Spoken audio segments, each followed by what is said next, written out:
pledge allegiance to the flag of the United States of America and to the republic for which it stands, one nation, under God, indivisible, with liberty and justice for all.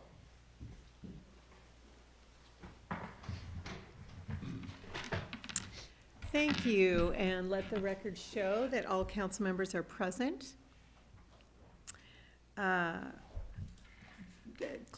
City Clerk, do we have any correspondence not previously received by council? No, Mayor. All right, thank you. It's now time for comments from the public. Do we have anybody who's signed up? No? Okay. Because this is a study session, excuse me, this is hitting the table. Because this is a study session, we'll only be hearing public comment that addresses items on the agenda. Other subjects may be heard at our next regular meeting. What we ask is that you keep comments respectful. Please recognize that any person speaking or acting in a way that's disruptive to the meeting will be removed. You will have 3 minutes to speak. Please state your name and city of residence. Since we don't have anybody who's signed up to speak, is there anybody who came to the meeting tonight expecting or desiring to give public comment but did not realize they needed to sign up? Is this somebody that is wanting to give? Oh, excuse me. John, thank you. Need new glasses. Thank you, John. Sorry. Okay. So if we have nobody giving public comment, all right. So the first item, kind of excited to hear this evening, and a presentation in regard to senior exemptions on property taxes. So we have a special guest tonight, John Wilson, our King County Assessor, and I'm going to hand it over to you. I think we're still working some sound things.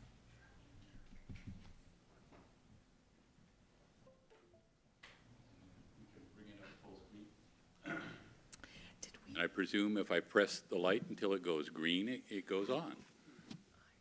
I still have some of my old broadcasting skills, and then if we can just put it into full screen, we'll get ready to go.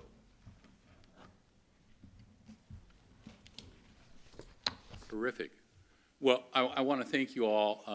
I want to thank the Des Moines City Council and Mayor Braxton for having us come here tonight and talk about property values, property taxes, and ways to cut your property taxes and that.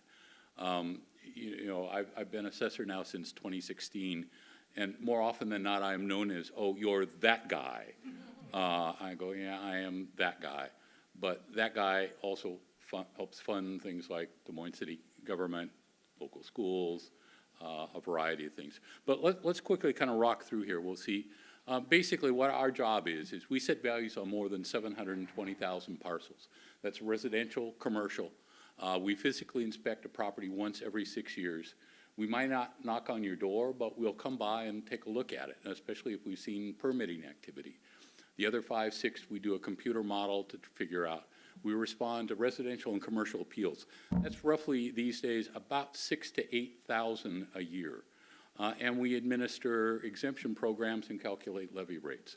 Basically, the process starts with that physical inspection out in the field. We collect that data. Then we use that to set the assessed value. Now, the assessed value is set as of January 1 of a year for taxes that are due the next year. So the value we're setting right now will be as of January 1, 24 for taxes you will pay in 25. But we'll show you some of the 23 and 24 numbers. Then the Des Moines City Council and other organizations give us their budget asks, usually in the fall. We then calculate tax and levy codes, and then someone in Olympia had a real sense of humor. They said, let's have them mail out tax bills on Valentine's Day. Because nothing says we love you more than, oh, here's your property tax bill. When I find out who that person is. And then tax payments are due twice a year, at the end of this month, April, and at the end of October. And, you know, generally speaking, what we're looking at is the location, the general real estate market, the condition of the house, the neighborhood, the age of it. Overall, for our 22 high point values overall are down a little bit countywide. They range from 10 to 22%. Property taxes are up a little bit, 5.1%. But part of what we've seen over the last 5 years or so is a shift to homeowners from the commercial sector. And we'll talk more about that and what we're trying to do to rebalance that. And we've also seen an increase in the senior exemption program. This is one of the accomplishments, frankly, I'm proudest of as assessor. In 2019, across the entire state, the exemption level was $40,000. It didn't matter whether you lived here in Des Moines or you lived in Wahkiakum County or Skamania, it was 40 grand. And you all know 40 grand doesn't go as far here as it might go there. You know, the Yakima County assessor at the time said, you know, at 40 grand, that's upper income in my community. I said, well, in my community, it's hanging by the fingernails and that. So this year, overall taxes, like I mentioned, up 5.1%. Total property tax revenues for all of King County, not just King County government, but schools, the cities and all that is up $369 million. Total of $7.6 billion. Now, here's where that goes. You can see the bulk of it goes to K-12 education, the blue and orange thing. It's well over 50%. And then cities get a little share here. The county gets about a little over 19%. Sound Transit gets a bite, the Port of Seattle and others. And that property tax is based on budget requests from roughly 155 taxing districts. We calculate nearly 600 levy codes. And your property tax bill is very location specific because in many parts of the county, including here in southwest King County, your property tax bill can be made up of different things, literally just dividing a street. You could be in one school district, your neighbor could be in another school district. And obviously what we cover is we fund schools, first responders, Sound Transit, parks and roads, the Port of Seattle, and local governments.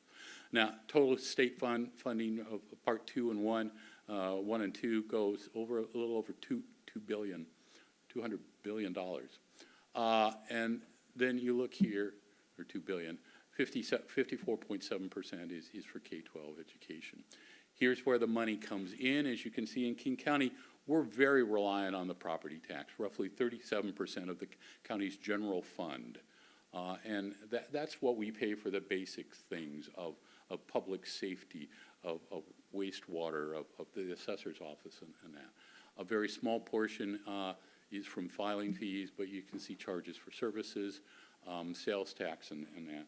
Then when you get around to where does it go, roughly 80% of the county's $2.3 billion general fund budget goes to criminal justice.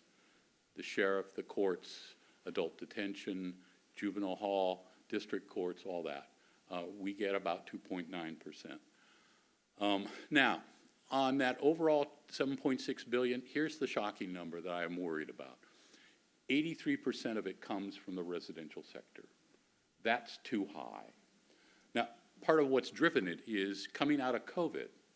What we saw was, and I will admit, I was initially thinking we would see the residential market take a real hit. Just the opposite happened. I don't know about you, I had this dinner table conversation with my fiance 2-3 years ago where she looked at me and said, I love you, but we need more room. And that has translated into us now being in a house that is significantly bigger than what we had, so we have more room. But a lot of couples did that and that. So what it meant is 83% now is coming out of the residential sector because it was going up by double digits. Meanwhile, you've seen some of it here as you drive around Des Moines. I took a few minutes before I got here. And you see storefronts that are still boarded up or businesses that are struggling. So that's dropped down. But, you know, the astonishing thing is in that commercial sector, we have some of the most successful corporations in the world that are in that 17%. It is not unreasonable to ask them to pay their fair share. And we'll get to how we can do that. So overall, 23 values for 24, down about 5.3%. I'm picking Sammamish. My fiance used to live in Sammamish. I used to show up in the evening wearing just a plain brown paper bag with eye holes because it was the only safe way to get there.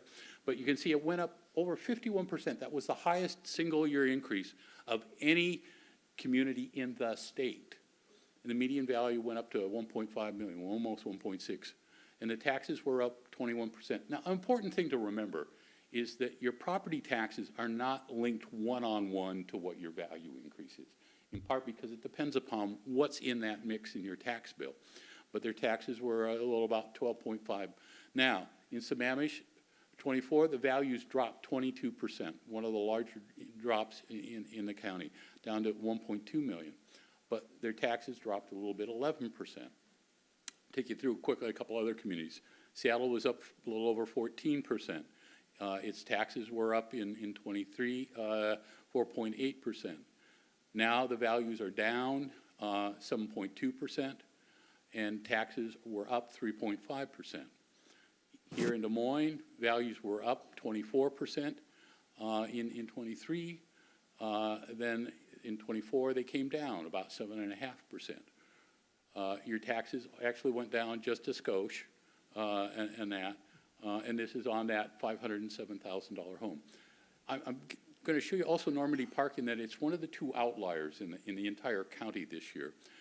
The value went up in 23, but it also went up in 24, 7%. And in turn, the taxes went up about 12.8%. So you can see it's very location specific. It's driven by what's happening in your real estate market. You know, are people bidding in? Like in Sammamish, one of the phenomena that was happening is a house would go on the market for, say, and I bought my house for $84,500 and thought that was more money than anyone would rightfully spend for that. And I now see houses that go on the market for like $1.75 or $2.25 million. And in 22, they were selling within a week for $500,000 over the asking price. That's part of what superheated our real estate market. So now, here's the nut of it, and I brought along some folders or an information sheet to share with you all, and we'll provide that at the end of this presentation on the senior exemption. So some key things to it. It's available to seniors, those on SSI disability, and disabled vets. You have to be the owner-occupant of the home. You've got to be 61 at age of the application. It doesn't matter what time of the year. There isn't a cutoff date and that. And now the household income has to be $84,000 or less after approved deductions. Now, one of the tricks with this always, and why I'll give you a phone number you can call, is the deductions that the state will allow for the senior exemption program are not necessarily the same deductions that the feds will allow you to take. So we have to work with you on that. But here's what's happened. In 23, the full deduction where you get the maximum benefit was a little over $40,000. It now goes to $60,000. The partial deduction was just under $50,000. Now goes to $72,000. But look at the jump at the final one, from $58,000 to $84,000. We estimate countywide that this may add as many as 25 to 30,000 more people to the eligibility pool. And what we're doing right now is we are working through a system where we can fast process things to get people in the program. Again, it doesn't matter what time in the year you file your application. It'll go back, if you're eligible for that year, it goes back to January 1, so it isn't prorated in that. But take a look at these numbers. Here's what it can mean. On a house worth $761,000, if you qualified for that full exemption, it'd be over $6,000 a year you save. No lien, no note that you're going to carry, but an actual $6,000 that we leave in your pocket that you can spend for other things that you need to deal with inflation to age in that house. Even the partial, $4,100. And if you're even at the $84,000 number, look at that. That's still $3,700, almost $3,800 bucks. That's real money. Now, part of why we fought so hard in Olympia to get this changed is in 23, the federal government raised the COLA rate up to 8.7% over what it had been. We were literally in danger of knocking people out of the program. So part of what we've done is to get these raised. And then what we also did is I directed my team, given that everybody now that has been in the program as of December 31st last year was under that $60,000 threshold, we are moving all of them in bulk to that full exemption. You don't have to reapply. You don't have to call in. We're just going to move you because that's the right thing to do.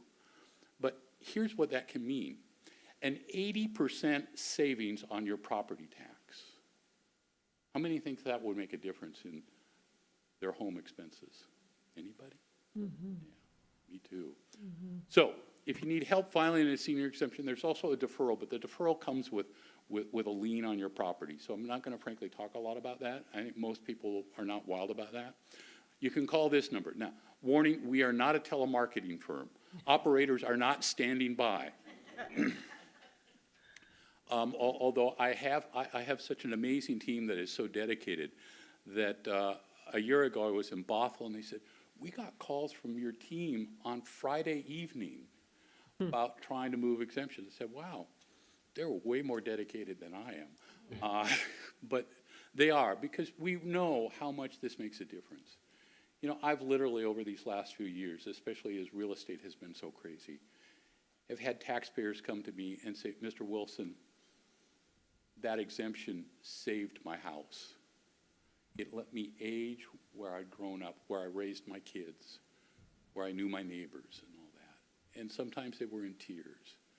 And that is a test of the government. You know, one of my favorite quotes of one of my political heroes is former Vice President and former Minneapolis Mayor Hubert Humphrey. And Humphrey said, the measure of a society is how it treats those in the dawn of life and those in the twilight of life. And what the senior exemption does is it pays homage to those in the twilight of life and honors you for the time you've spent in the community and works to try to keep you in that community. Now, let's talk about tax relief, okay? I suspect that's something you might be interested in. We ran 3 proposals to Olympia this year because I think our property tax system is out of whack, in part the 8317 thing. That doesn't make any sense. So we ran a homeowner's exemption, a renter relief to help renters, and something to help small businesses. Now, the homeowners was designed to help working families without getting local services. So you had to be the owner occupant. We reduced the state share of the property tax by 6%, but then we adjusted it to make it fair. So in King County, if you owned a home up to $1.8 million, you would actually see a reduction in your property taxes. On the other hand, if you owned a house worth $10 million, I'm going to ask you to pay a little more. And, you know, an assessor does not have a lot of time for laughter, levity, and joy in the office. Oftentimes it's number crunching. So I had to ask him to crunch a couple numbers. There were 2 homeowners in particular I was interested in. I said, now, if your name was Bill and it involved Gates, and if you were Jeff and you were kind of, not a bozo, but a Bezos, how much would you pay more in property taxes? They each have their houses in King County valued at about $175 million apiece. We're going to ask them to pay about another $100,000 a year. But I would submit to you that these 2 gentlemen who have been phenomenally successful, have shaped this community, can probably afford that. So that's what we tried to do there. Then with renters, what we wanted to do is provide a direct credit to renters who qualified for the working family tax credit. That's already being administered by the Department of Revenue. The $300 was a compromise. We frankly don't think that is enough for so many home renters or apartment renters that are struggling to pay well over 30%. There's too many that are paying 50% or more for the rent. Then the final thing was we wanted to take the business personal property tax, which has been a $15,000 exemption forever. And that's what a small, like a coffee shop you go to or the local grocery store, that's the tax they pay on their equipment and that. It's not an inventory tax, but it's what they pay to make the business run. We wanted to lift it from $15,000 to $50,000 because in part, we thought that would encourage business to invest in new equipment. It would give small businesses in particular a break on their property taxes.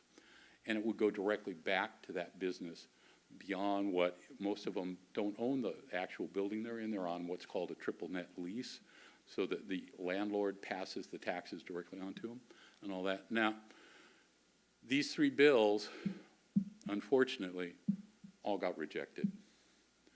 The legislature, we did hold a hearing on the homeowner exemption. We had support from assessors across the state. My assessor partner in this was Tom Konis, who's the Spokane County assessor, but I had assessors up and down the I-5 corridor across I-90.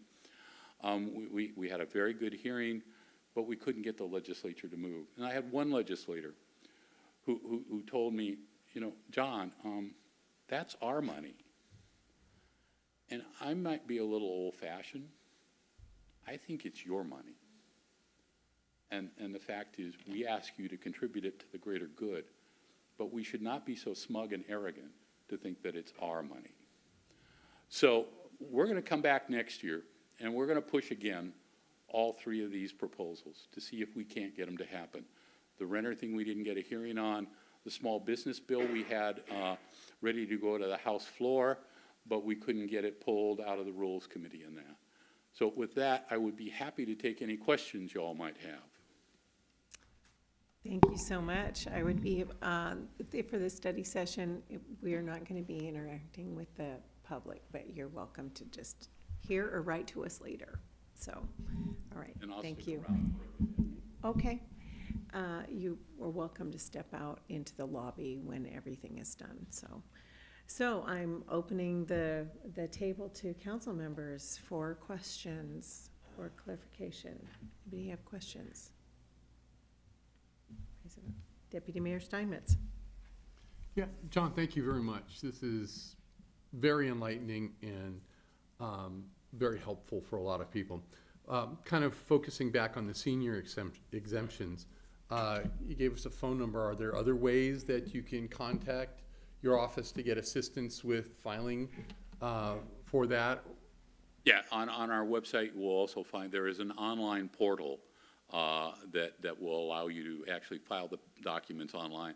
And if possible, if you can do that, or if you need, as I sometimes do, I call my sons up. They're both IT wizards, and I go, Jared, how does Dad do this? And he goes, not again. I go, give me a break. How do you, well, he says, click here, click there, there. You got it? All right. So at any rate, but that actually is the fastest way to get it in the system. You know, one of the problems we had during COVID was people were still filing things by paper, which meant we had to have secured mailboxes outside where they could get to because they weren't allowed in the building. Then we had to take them, check them, make sure that they were clean. We had to run a screen on them. Then we had to open them, scan them, and put them in the computer system. If you file online, it goes straight into our system. We can process them much quicker. The other thing, too, is you can obviously reach out to us by email and we'll be responsive to that as well. Have the, I don't know, I'm sure there's a professional organization of CPAs and people that prepare taxes. Have you reached out to them to try to make sure that they know they can file these on behalf of their clients? You know, that's a great suggestion. We've tried, and we're starting now to try to figure out, in addition. Part of it is we wanted to make sure we got the threshold, and it takes a little time for the State Department of Revenue to get the forms that we need. They have the forms available now. So we're working to try to reach out, both community by community, like I was in Issaquah earlier this afternoon, and then we will reach out to organizations like CPAs and that to get them on board and recognize what a benefit that could be for their client. And then the last thing is that we're currently contemplating a levy lid lift over what would be otherwise allowed. And those exemptions would apply to that extra amount that we're asking the public to vote on, wouldn't it? And same process, is it different? Is it a different amount? Well, generally speaking, yeah, those kind of lid lifts do qualify under the senior exemption program. So seniors don't have to pay those. The other thing we would proffer both to you as government officials and to the public once you determine what you want to do is one of the things we developed is what we call the taxpayer transparency tool. You know, normally when governments propose some kind of bond issue, and I'm not picking on Des Moines at all, we at King County are very guilty of this. We give you what we call the pizza latte equivalent. You've all heard it. Well, it's 3 pieces of pizza a month, or it's a latte a week or something. You know, and then you get your tax bill and you go, damn, I apparently bought 156 lattes a month, and I am wired. Instead, what the taxpayer transparency tool does is it allows you to put your address in. It gives you a rundown specific to that location of what measures might be on that ballot in February, April, August, November. And then you can hit calculate, and it'll give you an idea, an estimate. Now, you don't write your check to this number, but it gives you an estimate of what that would do to your taxes. You know, and the interesting thing about this is what you find is sometimes new measures will actually reduce your overall tax burden depending upon how it's calculated against the assessed value. For example, one of the examples I used is a couple years ago, King County put on the ballot an automated fingerprint system measure that had been on the ballot. But when we put it on a new ballot, it was for a lower millage rate. So actually, by voting for the new measure, you actually reduced your property taxes.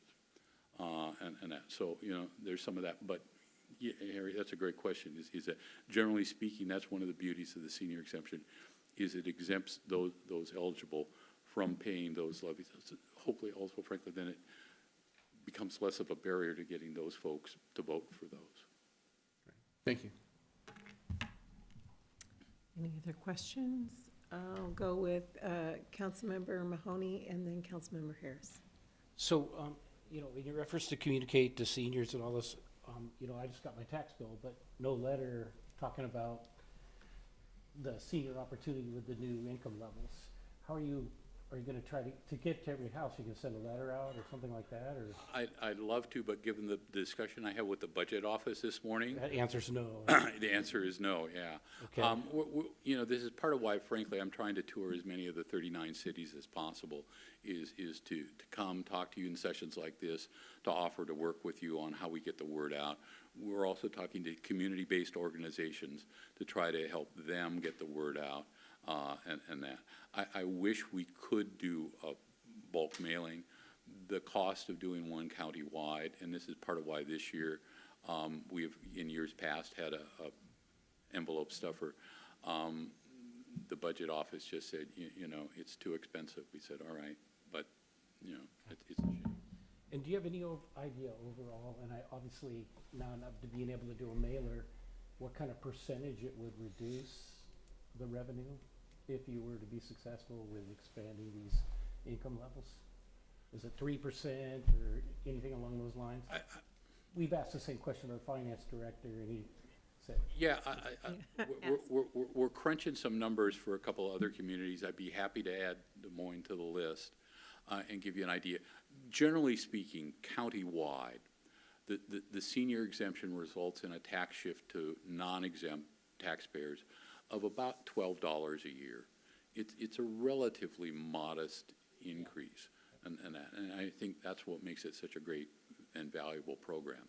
It's something most of us as regular taxpayers, you can afford the $12 a year now. That's $4 a lot, or maybe $2.50 now. we're like 2. Yeah. But thank you. Those are my questions. Councilmember Harris. Thank you. You really do have the radio voice. We used to call it the VOG. Oh, God. Yeah. Well, I have more of a face for radio. Yeah. So, tagging on to Councilmember Mahoney, would it be possible to get to quantify the number of exemptions currently being taken and perhaps the number of people, you know, first order approximation that might be eligible?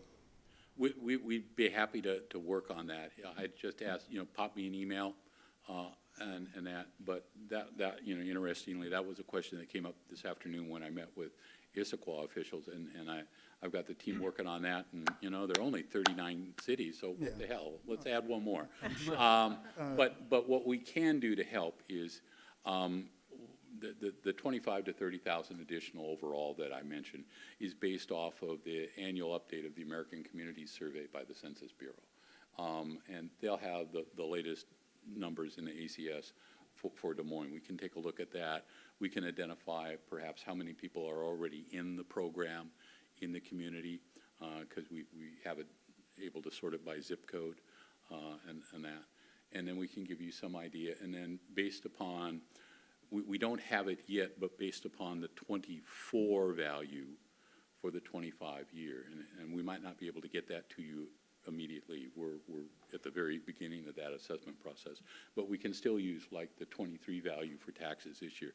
That will give you some idea of what that exemption could mean on a kind of median high price house here in Des Moines. And one other thing. So, so basically, somebody goes around every 6 years and does a visual kind of. I mean, is that the basis of this? Yep, I have about 140 field appraisers.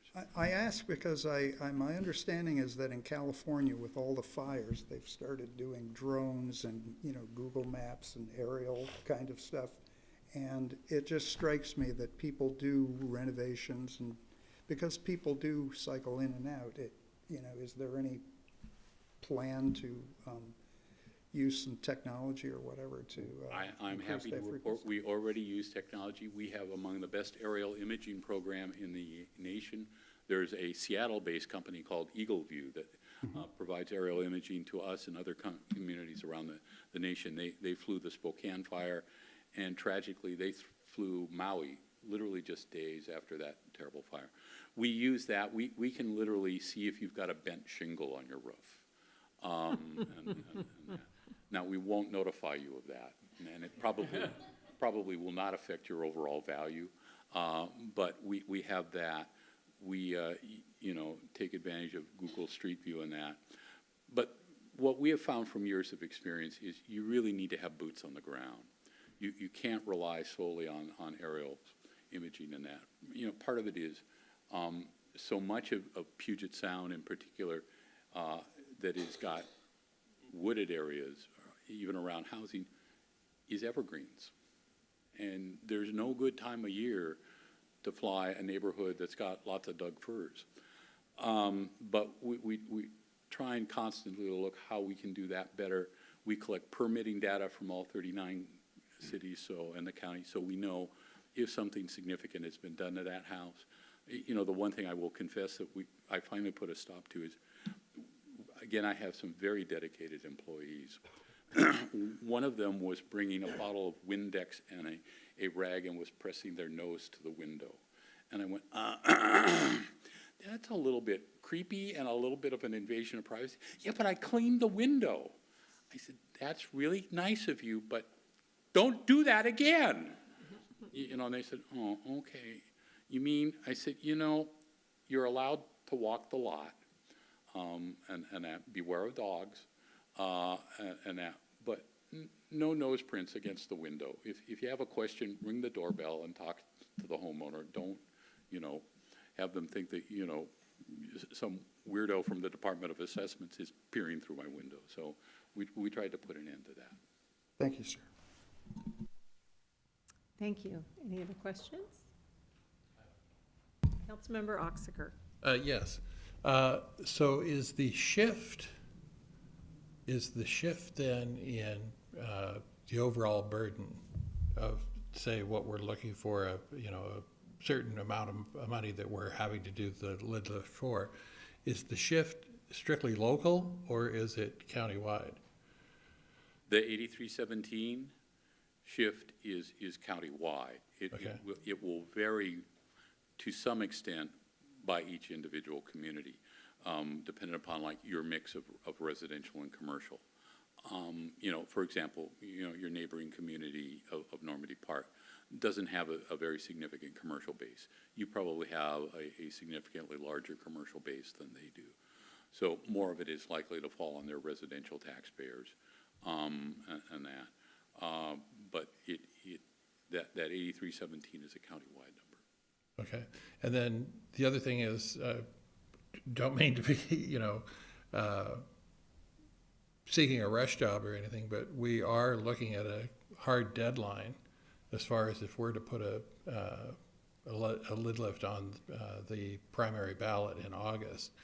Do you have any estimation as when we might be able to get some numbers? I'll try, probably not tonight, but I will shoot an email out to the team tomorrow morning, and we should be able to get it for you in a week or two. Okay. Thank you very much. Yeah, no, you're welcome. One of the things that we want to do is we think it's really important to have a partnership with our cities and to provide you that kind of data. One of the things I became very convinced when I was first as deputy assessor and now as assessor is we have a wealth of data that can be used for a lot of things beyond just setting a value. We've worked with community-based organizations like Mary's Place to help them find sites for housing, to deal with our housing crisis. We work where we think this is a good site for redevelopment and things like that, so we're happy to do that. Thank you. Any other questions? Quickly back to the advertising of the senior exemption. I can't recall from the slide presentation, do you have like a slide that is suitable to go out on community pages or social media that just says, are you this age with this cap? Apply for this, here's this phone number. Yeah, I'm not sure whether we have updated it since the 84, but I will double check and we'll get you something. Yeah, it might be a nice, easy share, you know, okay, I'm good with that. okay. Great, thank you. If there's no further questions, John, thank you so much for your time, appreciate it. Well, thank you for having me, and I really It was appreciate it. great, thank you. Take care, Appreciate the everybody. information. You too. Thank you very much. Okay. Next up, we have our communications assessment final report and discussion and next steps. So the purpose of this agenda item is to provide the council and the public with a communication assessment final report and to discuss next steps. So no formal action needs to be taken tonight. And I don't believe that we have a presenter. We have received in our packets a final report from the consor who did the assessment for us and outreach and research, our contractor. And so the goal of the discussion tonight between council members is to gather and prioritize our desires. Oh, great, thank you so much.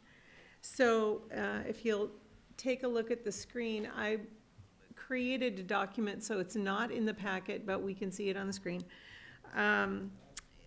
The goal of our discussion tonight is to gather desires from either the report, what we've heard from the community, make sure everything is on the list, and then prioritize it. This is what we want, and this is where we want it.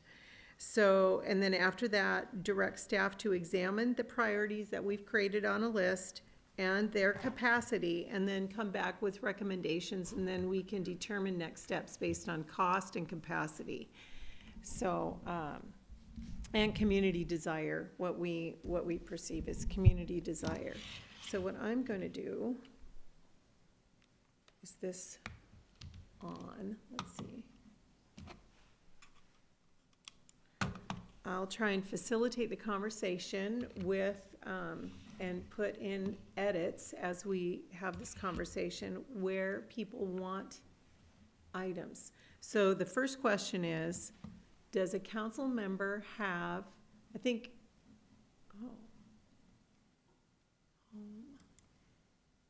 okay. This document was distributed to council members. I hope you've all had a chance to see it. It's divided into 3 categories: short-term, midterm, and long-term.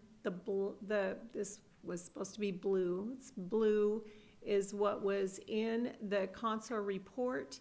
Green was also in the consor report, but it was recommendations from the community. So, I guess my first question is there something that you would like to see added to recommendations that is not in this list? Open up. Deputy, so I'm gonna open it to recommendations first. Well, I just had a clarifying question. Absolutely. How do you define short-term, midterm, and long-term, so we have a better sense of what we're talking about, because we need to understand that. Okay, and that was in the packet there, so, short-term, Is Oh, within a year. okay. okay, Midterm was between 1 and 2 years, and long-term was longer than 2 years. So same as consor. yeah, yeah, I didn't realize thank we you. were adopting that. Okay. Okay, so, if anybody would like to add something to this list, Councilmember Mahoney. So I don't know if it is in the midterm, but we had talked about the need, you know, obviously 50% of our community is BIPOC, Okay, right? And language barriers and so forth. And I don't reduce the barriers to community attendance, wasn't exactly the word. It was ways to, you know, I guess what I'm looking for here is do we have language in there of efforts to communicate to multiple languages and cultures and so forth, which I think is necessary, and I believe it's a midterm level type of thing. Once we have a communications position, that would be one of the challenges. Obviously, the city manager might be looking for those qualifications. It's somebody that has had success in those types of aspects in the hiring and so forth. So I just thought that needed to be added in the midterm level. But other than that, I thought it was pretty solid. I How do think you, it's a good how do you like combination. that rewording there? I think it's about as close, unless somebody's got a few other keywords to fit. It just didn't seem to quantify that in the initial just reduce barriers to community interaction. And I think Okay. that, if somebody's got a suggestion, I'm all for it. All right? Yeah, I would add into that, the concept of economic diversity. You know, because right now there are a lot of barriers for, you know, people who are at the lower income levels that we'd like to include in the city. We want them to be involved, but I think that needs to be looked at as well. And Yeah. There'll be overlap. And to that point, and maybe that is a lot of people that might be in, you know, some of our, like, Section 8 housing, lower income housing, those kinds of things too. You know, so a lot of apartments don't seem to get the message is what I'm speaking to. So, how we might find ways to get them updates and notifications about what's going on in the city as well.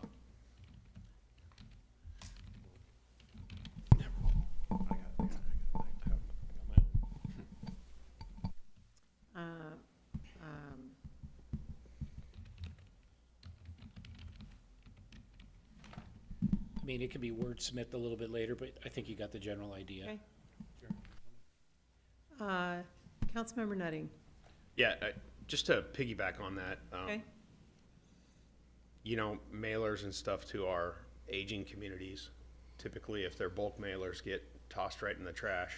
So how we're going to get to our aging communities without bulk mailers. Would you like that in short term up here?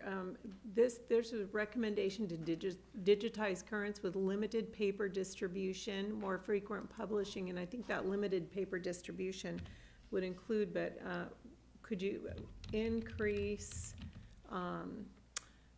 paper communication with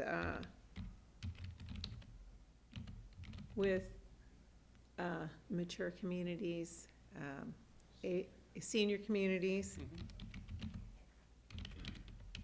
I'll just put senior community in general. Increase paper communication with senior community? Does that sound good? Okay. Yep.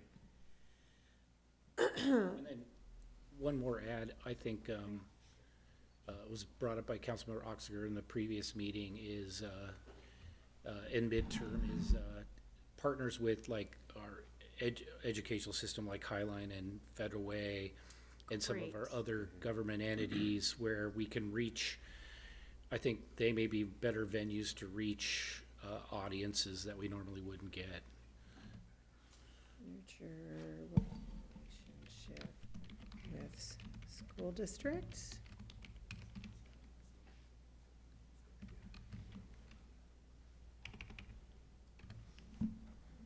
And other government entities.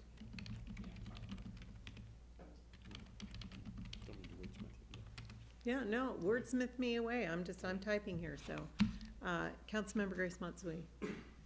First I want to say, you're very brave to spell and type in public. I would not volunteer to do that in front of everybody, so thank you for being our There's scribe gonna be today. a squiggly red line in there Okay, if I all do right, it wrong, but so. better yours than mine, because that would be terrible to watch. I do think that we have some things that are kind of overall that may encompass these, so I'm not sure how granular you want to get, but something around really when you talk about the increased variety of tools and methods for information sharing, that could go into segmentation. Like, what is your plan to do outreach to those who are above the age of 55? What is your plan to outreach to those who are working families who are, you know, in their middle years, and then is there a youth component? So that could be something that, That's one of these, right Okay. here, you saw these? yeah. So is there one there that talks about ability to outreach to the Yes. 40, over 40, where is it?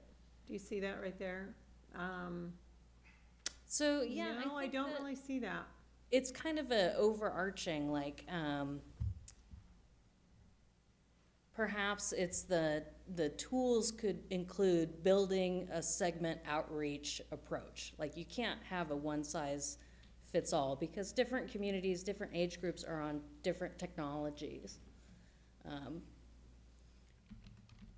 Yes, that works Building a perfectly. segment outreach approach. Like, and by population, by technology or media, whatever medium you want to use there. Yes, I think that's it. Thank you. Okay. And then I would like to call this out because I do believe that this is something that is very important to us. But when we talk about building accessibility and reducing barriers, one of those has got to be holding meetings at times that people can go to and then vary them. So if you have an outreach plan that says all my meetings are 3 o'clock on a Wednesday, then I will never be able to go. But if you had some that were 3 o'clock on a Wednesday and some that were 8 o'clock at night on a Thursday and some on a Saturday morning, then you have the chance of getting more participation because people's schedules and lives are different.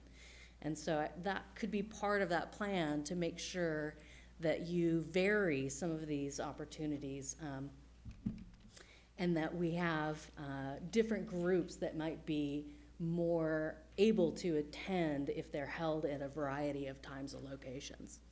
How's this sentence right here, Councilmember? Yes. That's wonderful, thank you. Okay, great. I did have a couple of ads that were not on that list, but here, one ad was, increase, let's see, where did it, okay, I can put it right here.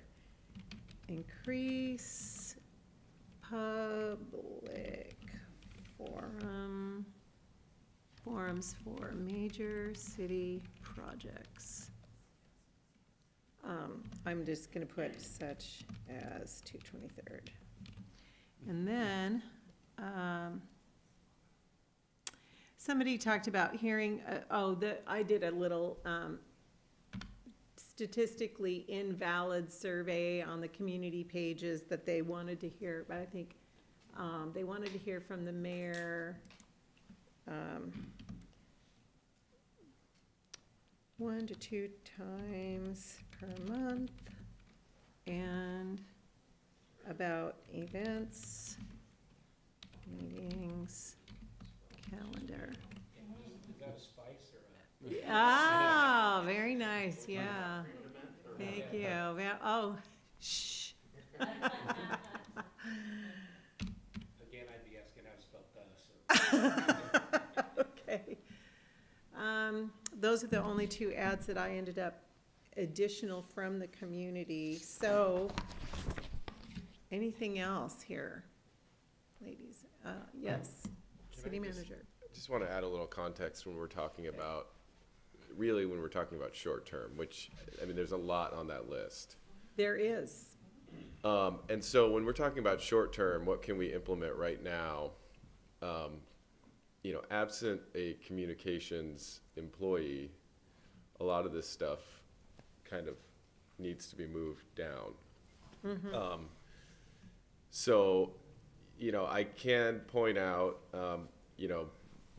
between the time that we initiated this survey and now, right, it was a long time, and there was an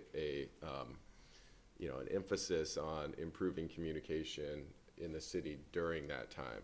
So we have, we've increased the variety of tools and methods for information sharing. I wouldn't say you just check that box, No, right? because that's, we see tools, Yeah. tools and may include, there's like 10. Yeah. But you can just put, So we have increased the variety of tools. We haven't, maybe not to the level of saying, we've met every, person where they want to be communicated with. We haven't done that, but we've increased the tools within our current budget, within our current employee, number of employees, our current workload. we're working on improving the website. The ADA access to it is almost done, so that's good. The pre-meetings, briefings for the council, I think we've updated that. The onboarding piece. So there's capabilities within our existing staff that we can do and that we've been working on. We're kind of at, I would say we could probably shuffle some things around to add additional capacity, but very limited with our existing organizational structure. So a lot of these, prior to bringing on a communications position, really kind of need to be pushed down into the midterm piece.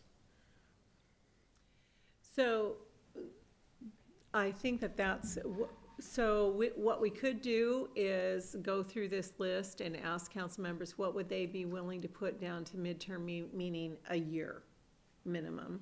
Or we could ask, so here's, it looks like everybody's kind of added things. You're right, it's a huge list, especially if you take a sub-bullet of all of these tools that people want. What we kind of need, I think, as a council for making decisions is what kind of capacity do you have for some of these things, or what work, for example, if there's a interactive calendar of community events on the website capability, and we talk about that, what is that, well, is that a near term? Or, so I think we need some feedback on some of these things before I can make a decision. Go ahead, Councilmember Mahoney. So I kind of, hearing what Tim said, I think there's an understanding that there's efforts on what's the current short-term list to get as much as they can within the thing. But moving them down to midterm doesn't take away from those efforts to be done.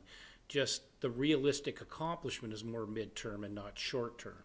And so I think we might be overthinking this. I think more about moving predominantly probably the items in green, some of the ones in the first short term, down to the midterm level is not taking away from what they're trying to do short term, but it capitalizes them in more of what a reasonable due date for delivery is.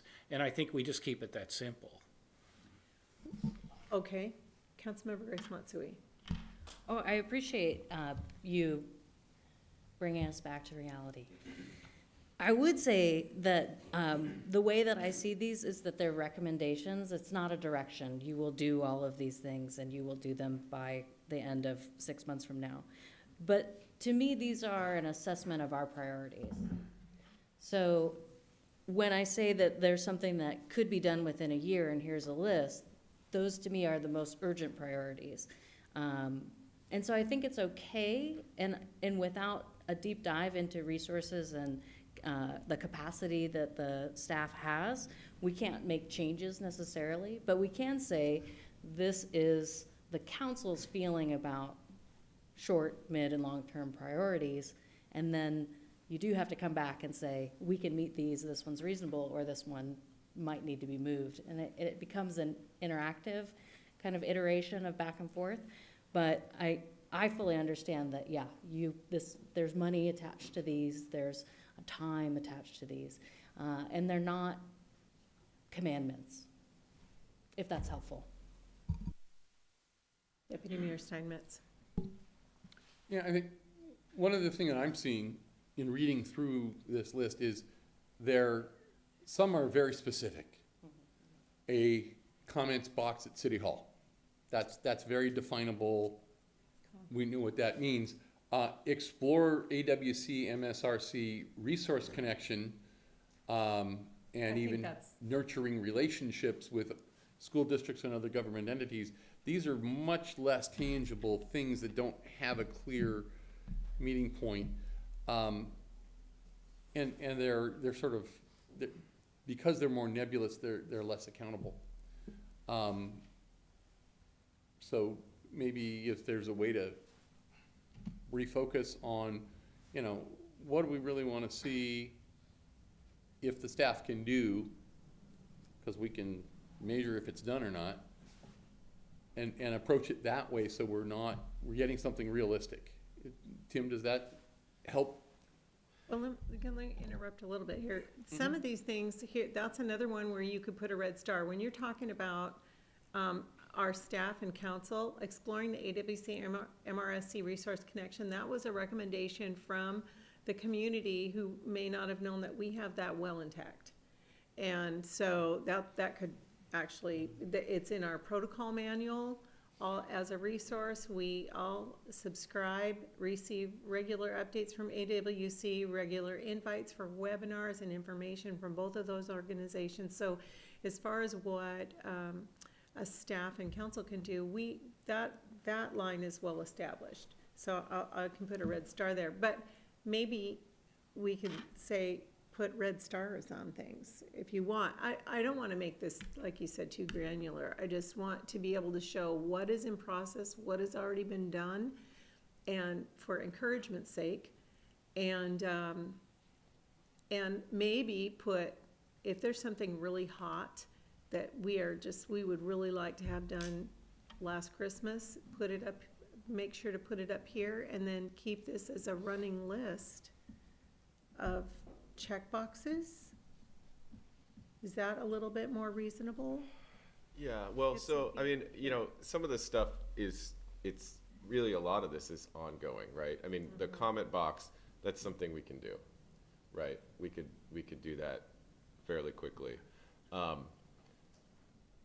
A lot of these, though, are things that you need to continue to do. Like, you can't just check the box and say we did it, because it's something that you're consistently doing. And it really just needs to be kind of ingrained into the organization that this is how we're going to do things.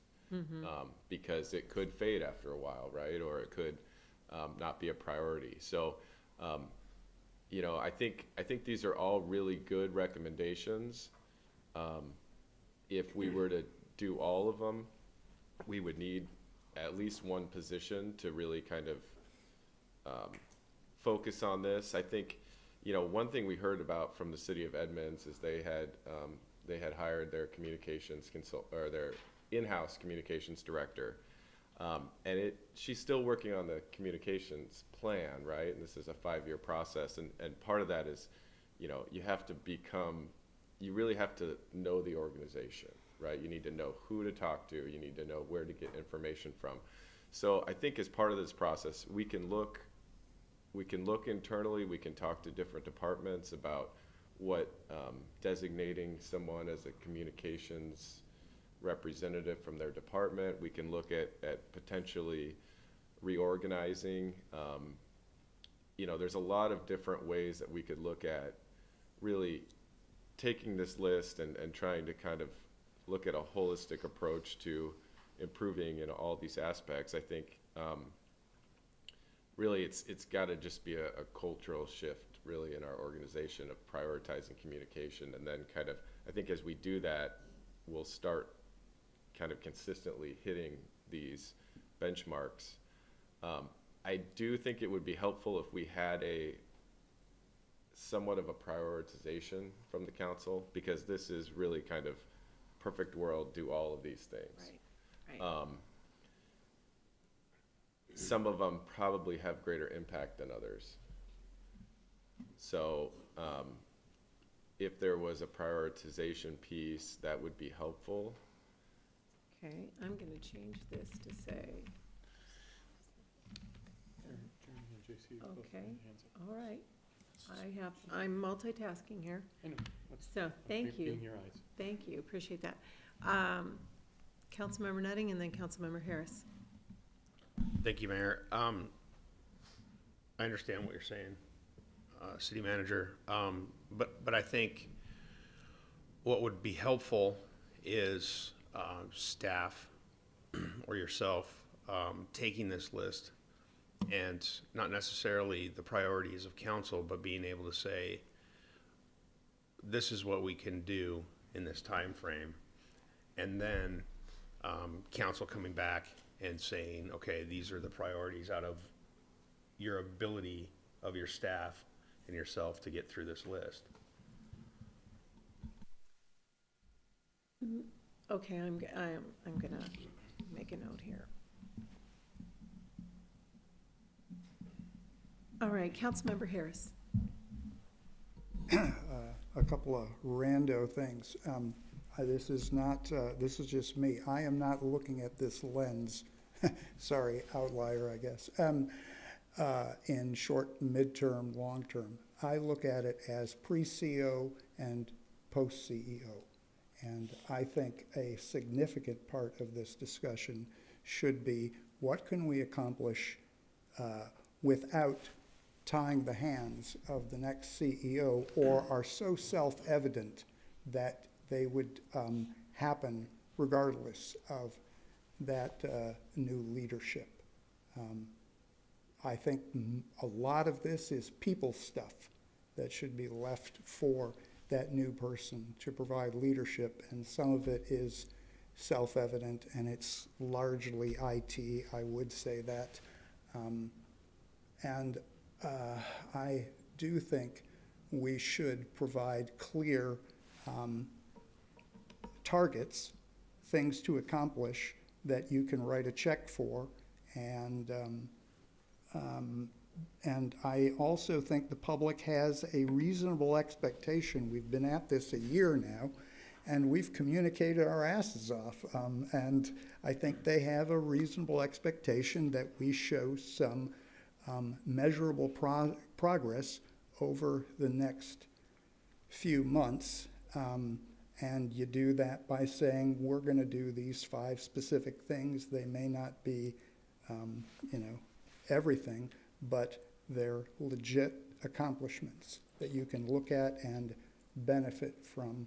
And, that's why I keep focusing on just little things like the futures report, a calendar, and I guess that's where my mind is at. Thank you. Thank you, Councilmember. So what I'm hearing, City Manager, possibly, is if we could send this to you, and if, based on your capacity, if you could, and whatever resources that we've got, look at some specific things that you could say, we could get this done this month. It doesn't matter who we hire as a city manager. We can get these 5 things done, like as Councilmember Harris said.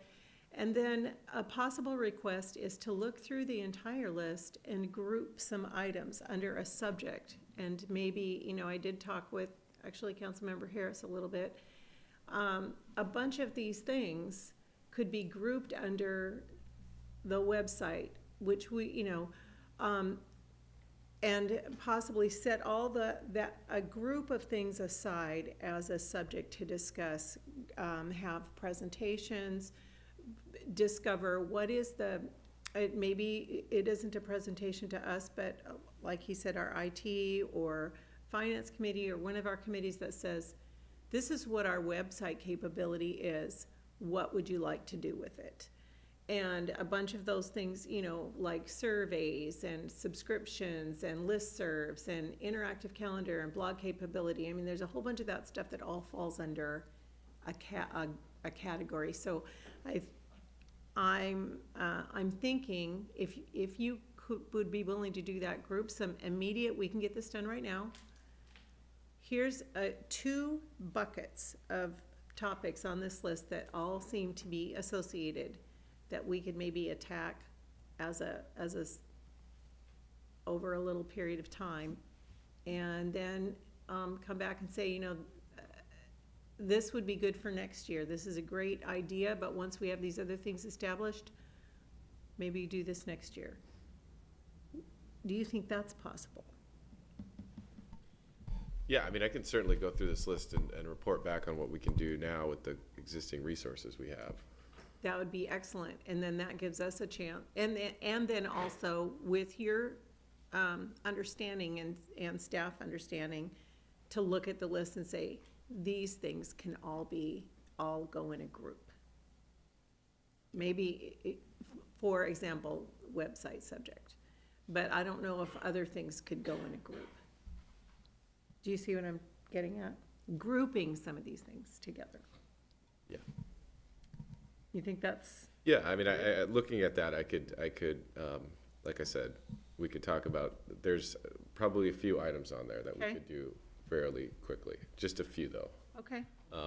And then we could look at reallocating some resources and look at, you know, some scenarios that would allow us to accomplish some of this stuff sooner. And then we could also look at, you know, what it would look like if we waited on some of this stuff too. Okay. That would be helpful for us in making a decision. Deputy Mayor Steinmetz, and I think, did you raise your hand, Councilmember? You did? Okay, so, Yeah, and I just kind of wanted to piggyback on what Councilmember Harris said before, is that, you know, some of this stuff needs to be left to the new leadership. It gets into, you know, larger staffing and budgetary decisions that really need to go with the CEO. Some of this stuff is pretty obvious and should be easy to take care of without spending a lot of money and without a change in policy necessarily.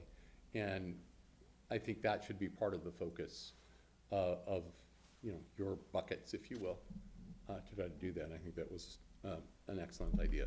So, Councilmember Harris. Thank you.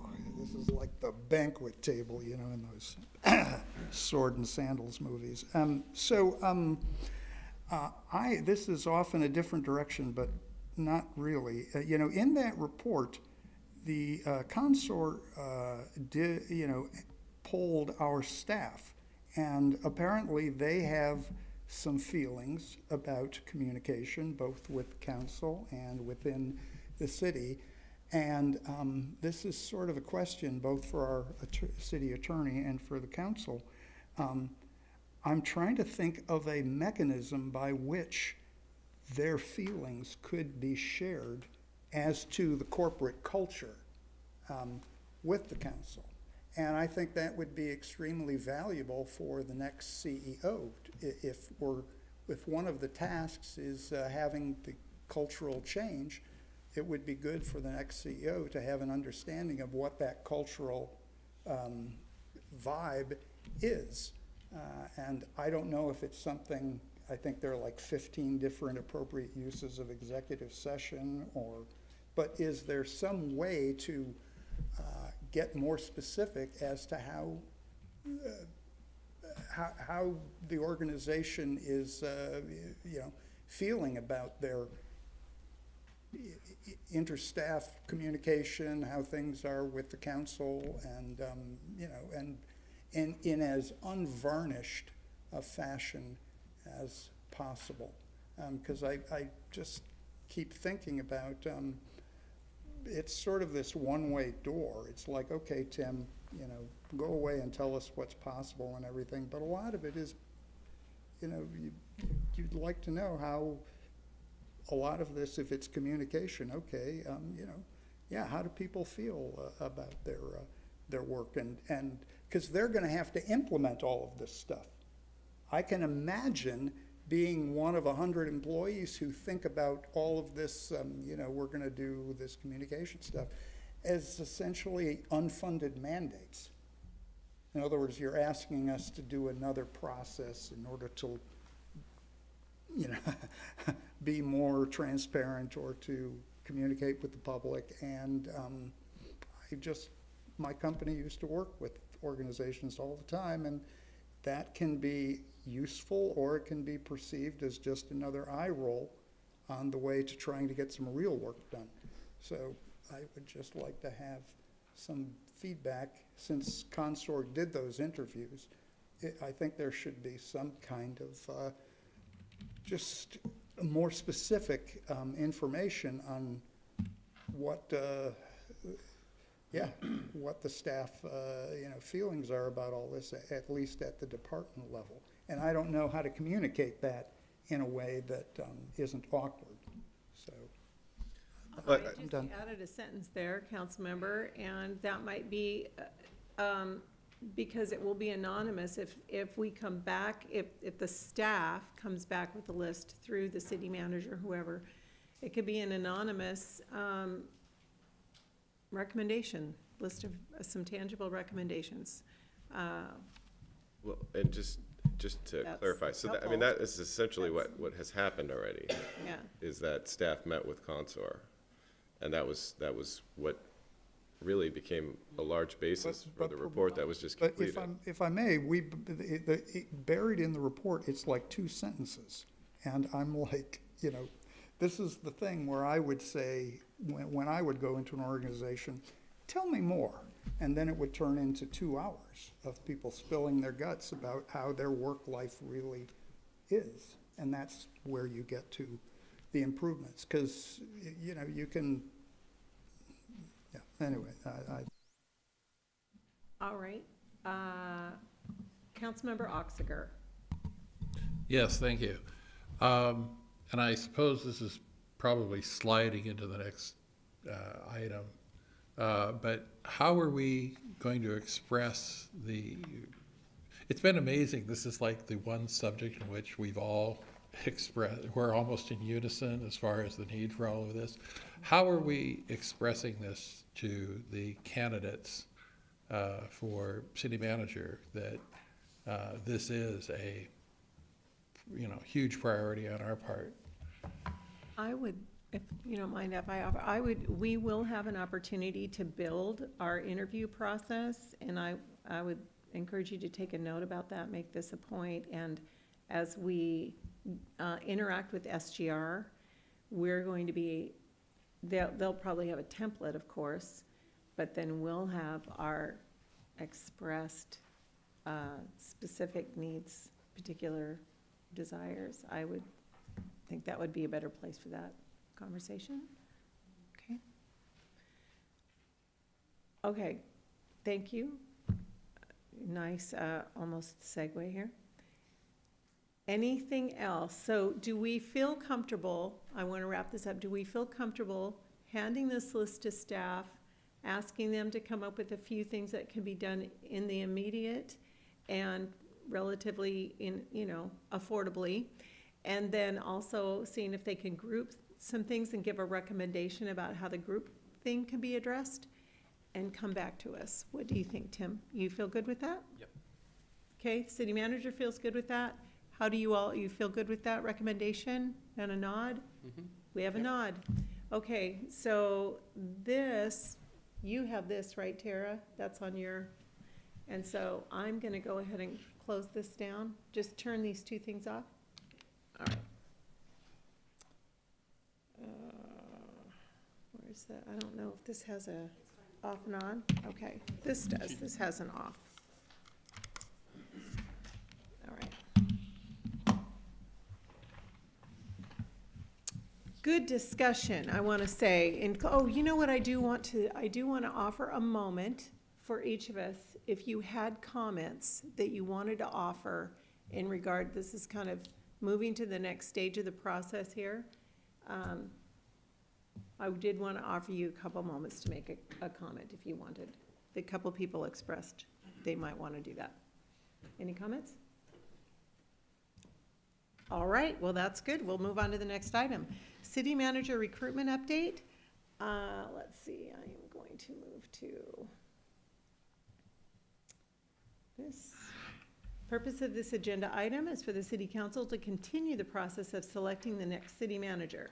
Now that an executive recruitment firm has been retained, city council needs to finalize the city manager's job description and assign salary range in order to prepare for advertisement. Additionally, the council can consider whether establishing an ad hoc city manager advisory committee to provide guidance during the initial stages of the recruitment process and to provide direction to the city's human resource department if that would be beneficial to the process. Finally, staff will provide an update on next steps. And so I'm going to hand that over to Assistant Manager AJ Johnson-Newton. Good evening, council. If you guys don't mind, I'll stand. I tend to think better when I stand up, but you guys don't have to face this way if you don't want to. The PowerPoint is coming around. I apologize. I've been doing a lot of thinking on this PowerPoint, trying to get a concise message for you guys tonight, so. Okay, so as Mayor Buxton mentioned, we are right just before meeting our consultant. So I did speak to him today. So he will be attending the April 11th council meeting virtually and starting the project kickoff. So that was really good news. I'm excited. Next slide, please. So some of the work that we can do tonight in preparation for Dave's presentation next week is to start to look at the city manager job description. The current city manager job description was included in the agenda item packet from last week, and just a little bit of explanation. So what is the job description? So it's a written summary that communicates our key responsibilities, duties, skills, and qualifications required for a role. And why is it important in the context of recruitment? It does serve other purposes besides recruitment. But essentially, it makes it easier for candidates to understand the role or what it is we're looking for, and assess their knowledge, skills, and abilities against the expectations of the role. So it's a way that we communicate with those potential candidates out on the market.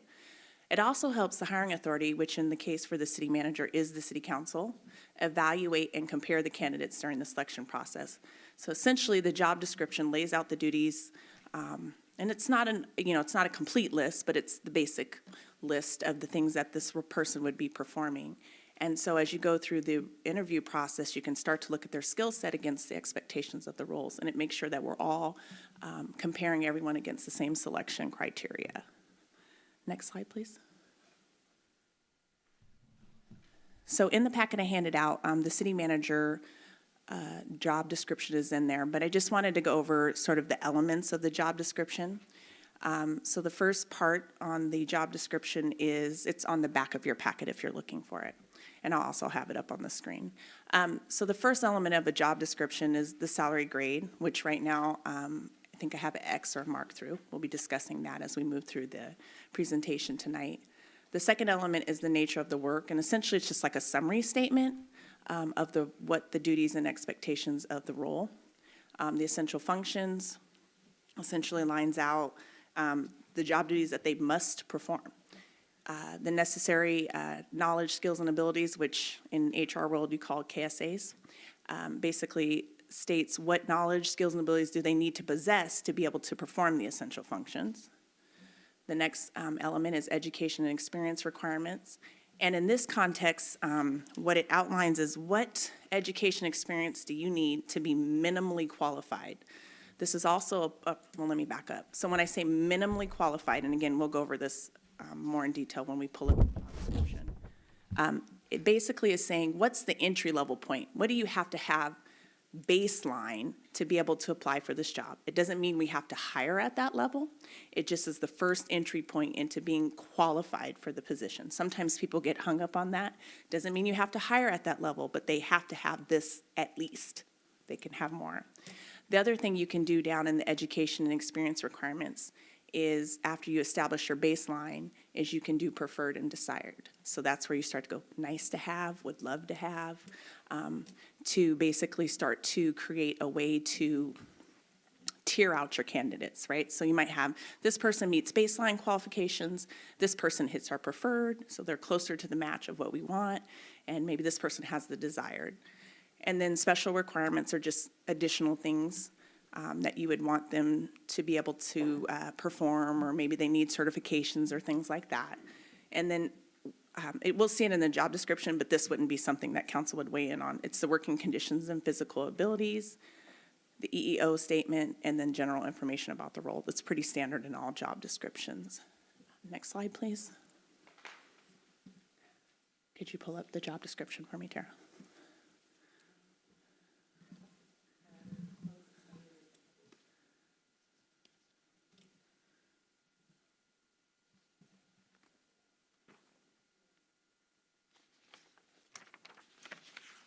Okay, so I highlighted in blue things that I made changes on, or proposed changes, I should say, from what was in your agenda package. So obviously salary grade is to be determined. In the nature of work, could you scroll down, Tara?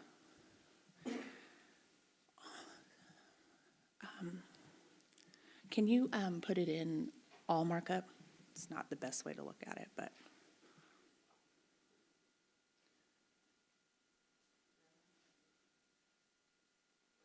See where it says simple markup at the top?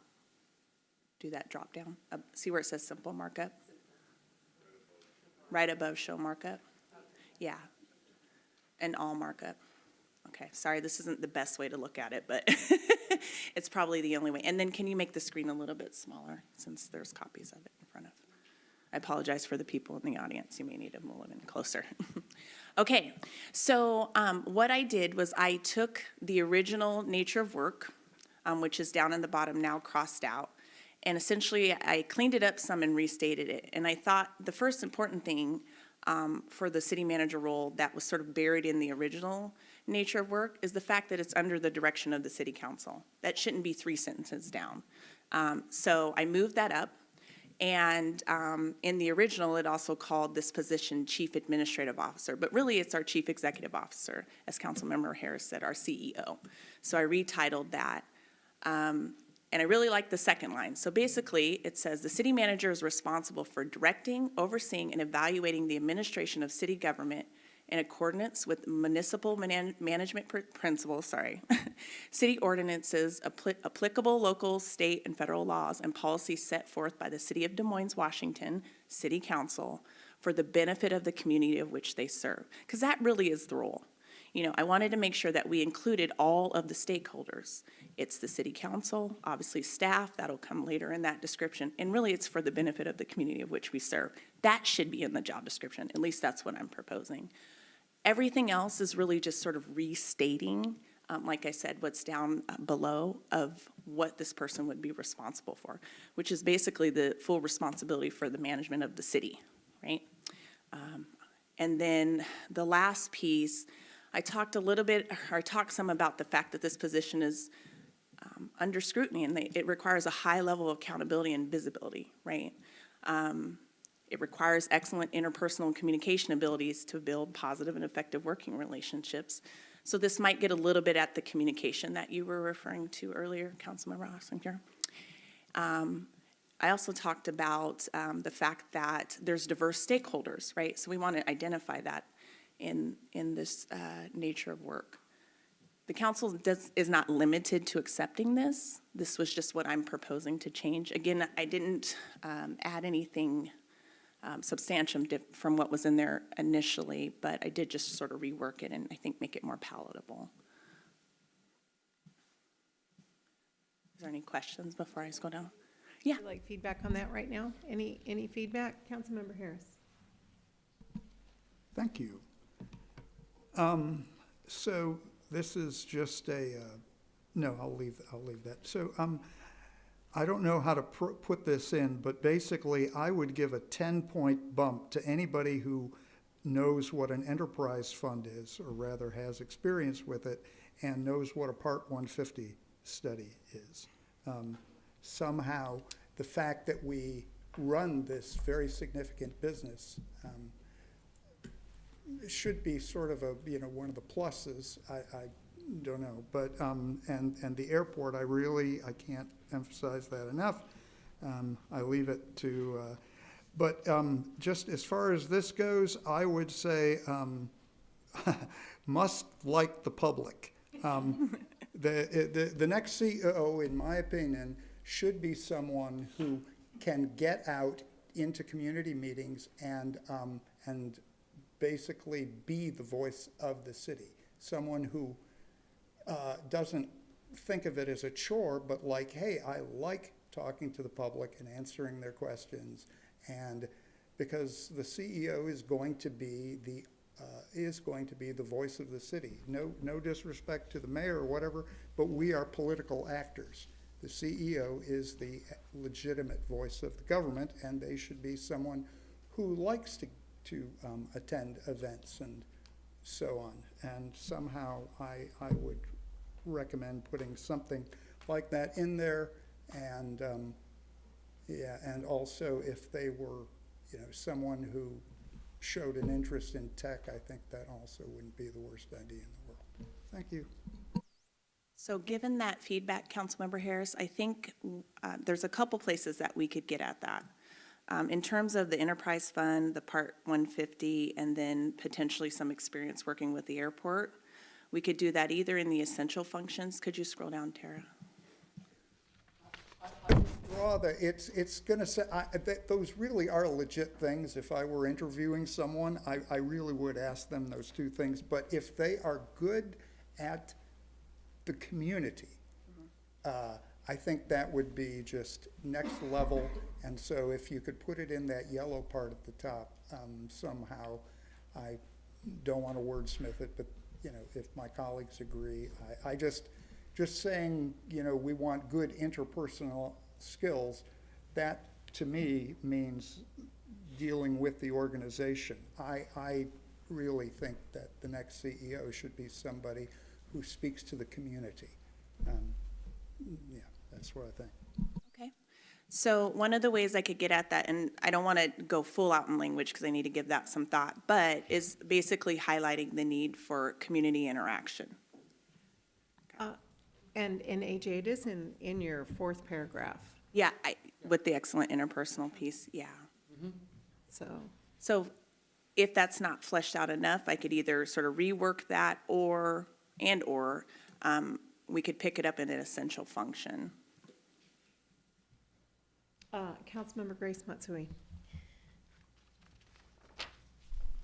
I want to preface this by saying this is my personal opinion, and that I can definitely be flexible with other people's thoughts about this, but I understand that we use the terminology CEO because people understand what that means in a business world context, but the city manager is not actually the CEO. It says under RCW 35A.13.080 that the person has the power and duty to have general supervision over the administrative affairs of a code city. It doesn't say that they're the chief executive officer. So in some ways, I feel like that lingo or that way that we understand how things are organized actually creeps into the way that we treat or see that person. And it's actually not true. It's an equivalent. We say they're the CEO because we want people to understand what we're talking about. But more true to the point, they actually are the chief administrative officer. They're not the executive. Councilmember, would you be opposed to top management official? And again, I'm not suggesting that we have to change this because this is my personal opinion and others might feel differently, but I just am adverse to using a business term to describe a government function. We never do the reverse. We don't say so-and-so is the King County assessor of their company.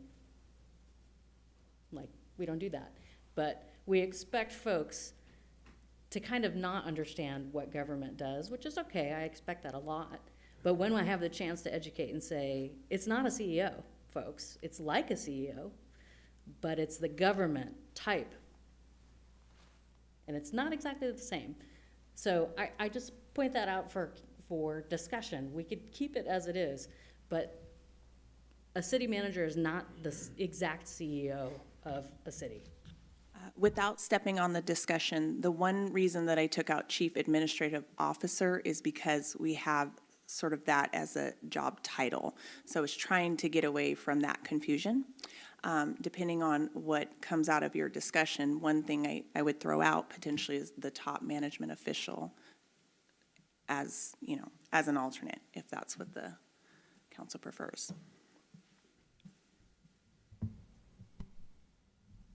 Deputy Mayor Steinmetz. Yeah, I think her, Council Member Matsui's point is well served, particularly because it's in the RCW. It's in the state code, and we always want to be able to refer to the state code if we ever have to. And a confusion of the terms is detrimental to the understanding of the job, I think. And so top management official, or what was the? It says supervisor of administrative affairs, which is kind of wordy and not great, but. That's not the best. But the top management official in the city. Okay. That certainly, I think, would be better than chief executive officer. Councilmember Mahoney, do you have a comment? I'm fine with that. I'm just, the thing I think right now, there's a long interview process to go through. Being somewhat generic, I think is important here. Just to get into the weeds or details in a job description may eliminate good candidates. So being more general, then specific is all I, you know, then I'm gonna support changes, but a change like that, you know, to me, it's potato, you know, I'm okay with it. Okay, so, Assistant Manager A.J. Newton Johnson, Johnson Newton, did throw out her recommendation, and if you guys are all fine with that, she has a recommendation. Good? Okay, go ahead. Well, back to, I guess, Councilmember Grace Matsui's point, one of the essential functions I added was essentially saying that they're going to perform in accordance to the RCW. That was missing from the original job description, so that actually probably fits better with the change that you proposed. I didn't add anything else in the essential functions, but given some of the comments that I heard during the last presentation, potentially I wrote a note that we could maybe put some language about develops and/or maintains a communications plan as established by, you know, I can blow that out some, but essentially make that as an essential function. So anyone looking at the job description, and they will look at the job description, will know that that's part of their area of responsibility. Does that sound good? Are you asking the question? That Yeah, sounds- sorry. It's go. not in there now, but if that's something that you guys are interested in, I can throw it in, okay? Okay.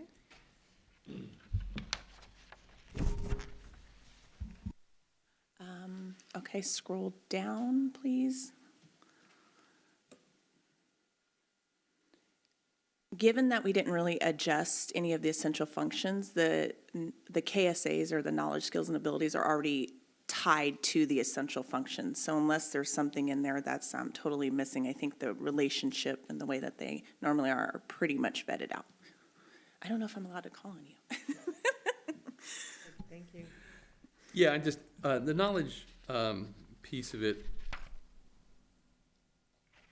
and I may need some help wording this in terms of the job description, but Washington State has unique laws, so we need a familiarity with Washington State laws, particularly those that are germane to having a marina. Or the, you know, without getting into SEPA and all of that stuff, but, you know, that I think is an essential knowledge for this job. Councilmember Grace Matsui. I absolutely like where you are going, but there are other cities that have unique things, like you could manage a regional airport that could be very equivalent to a marina in terms of dealing with regulatory bodies, dealing with enterprise account, dealing with patrons. And so I think there could be an equivalency there. And I hope that any city manager candidate can say, I would be able to learn pertinent laws, and that I have an advisor in our city attorney that can help me with that. And so I wonder if we could move it to the nice to have rather than the essential. The thing, Councilmember Mahoney. the thing I'll say is, if you read the last sentence, pertinent federal, state, and local laws, codes, and regulations, knowledge of, I think that covers it. My comment to that is, I'm going to go with Councilmember Harris first.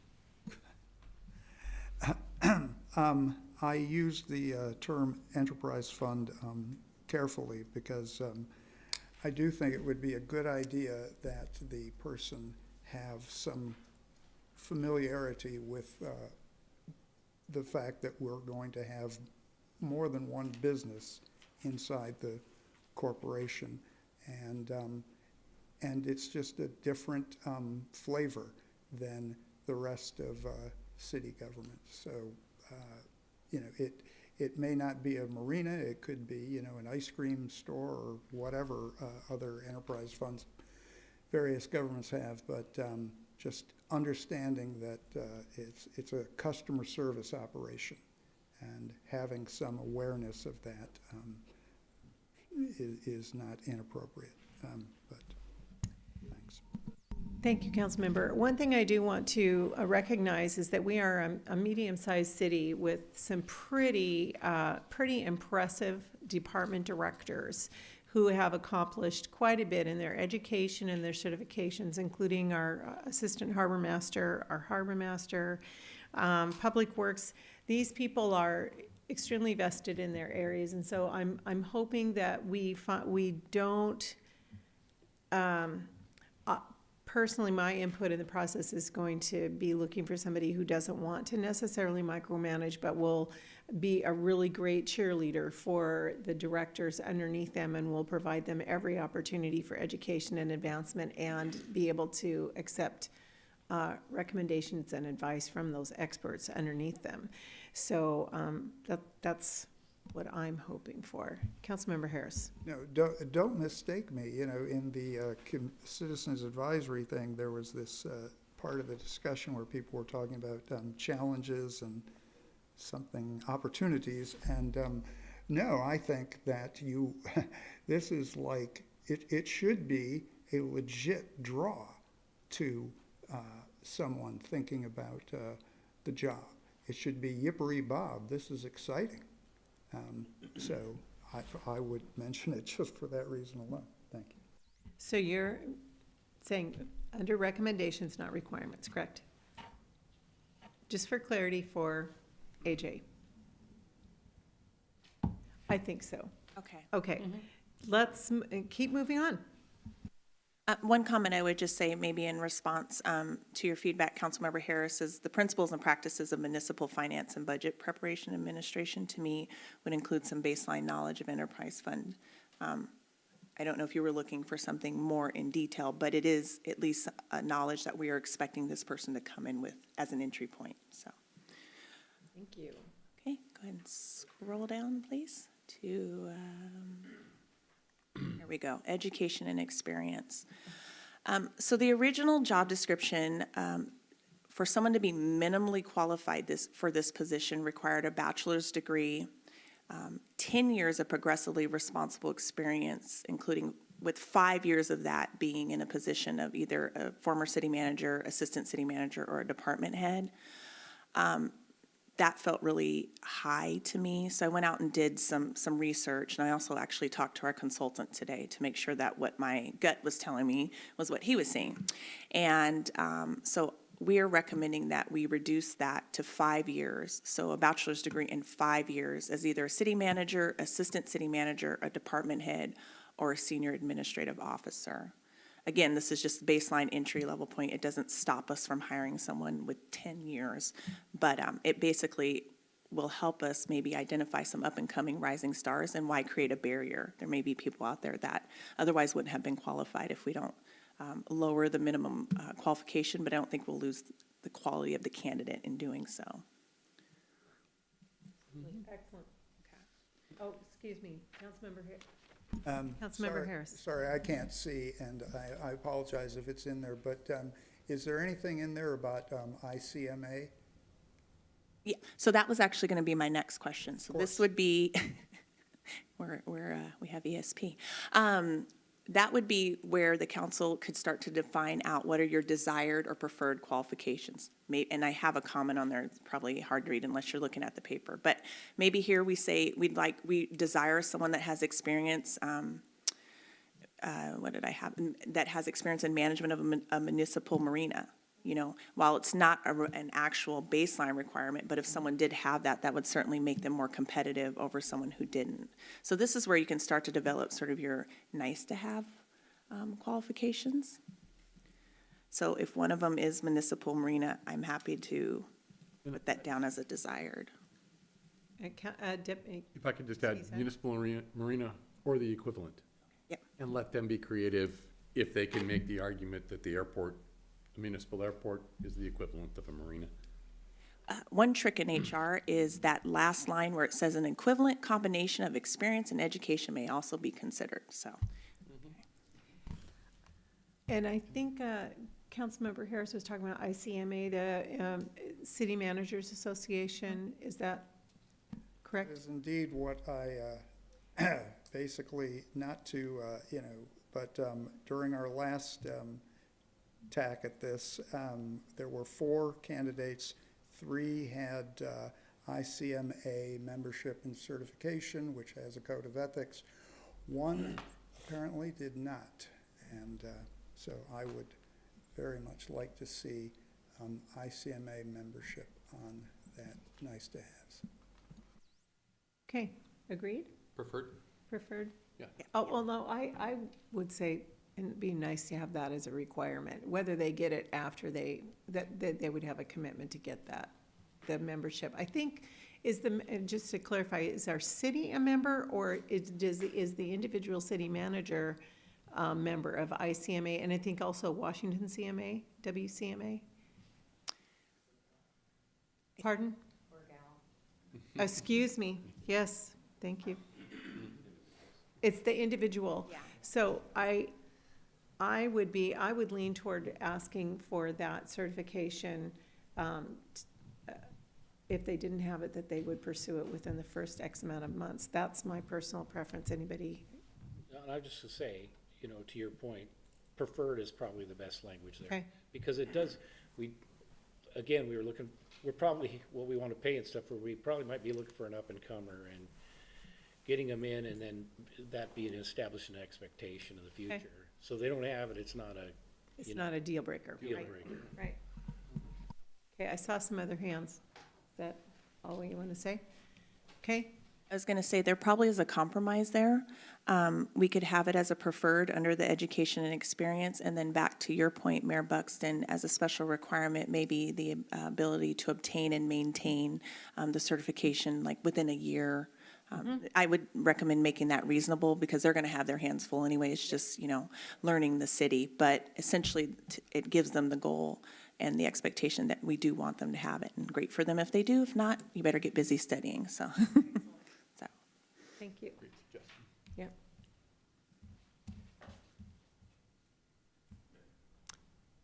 Another hand, thank you. I wanted to ask more of your opinion on, I've seen municipal job descriptions that spell out what the equivalent experience is in terms of city size, and I'm kind of on the fence about it. I don't have a strong opinion. But if your city size is 15 people and has a budget of $40 million a year and you supervise 14, is that equivalent experience, even though you're the city manager, as someone who needs to step into a job that supervises 3 times as many people or a budget that's 3 times as large? And so I'm wondering if it matters to folks, or if you have any direction about, is there a minimum budget or a minimum sort of size of municipality that we'd be looking for?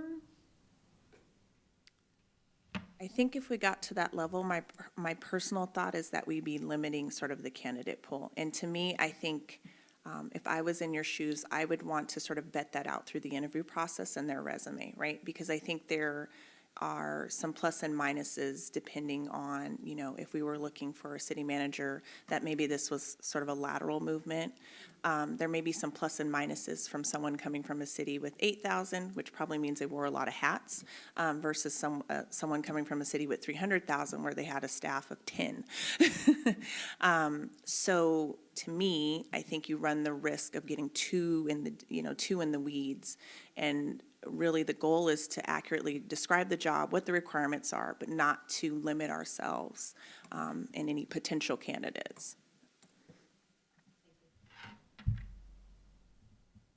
Great. All right, looks like, keep moving forward. Okay.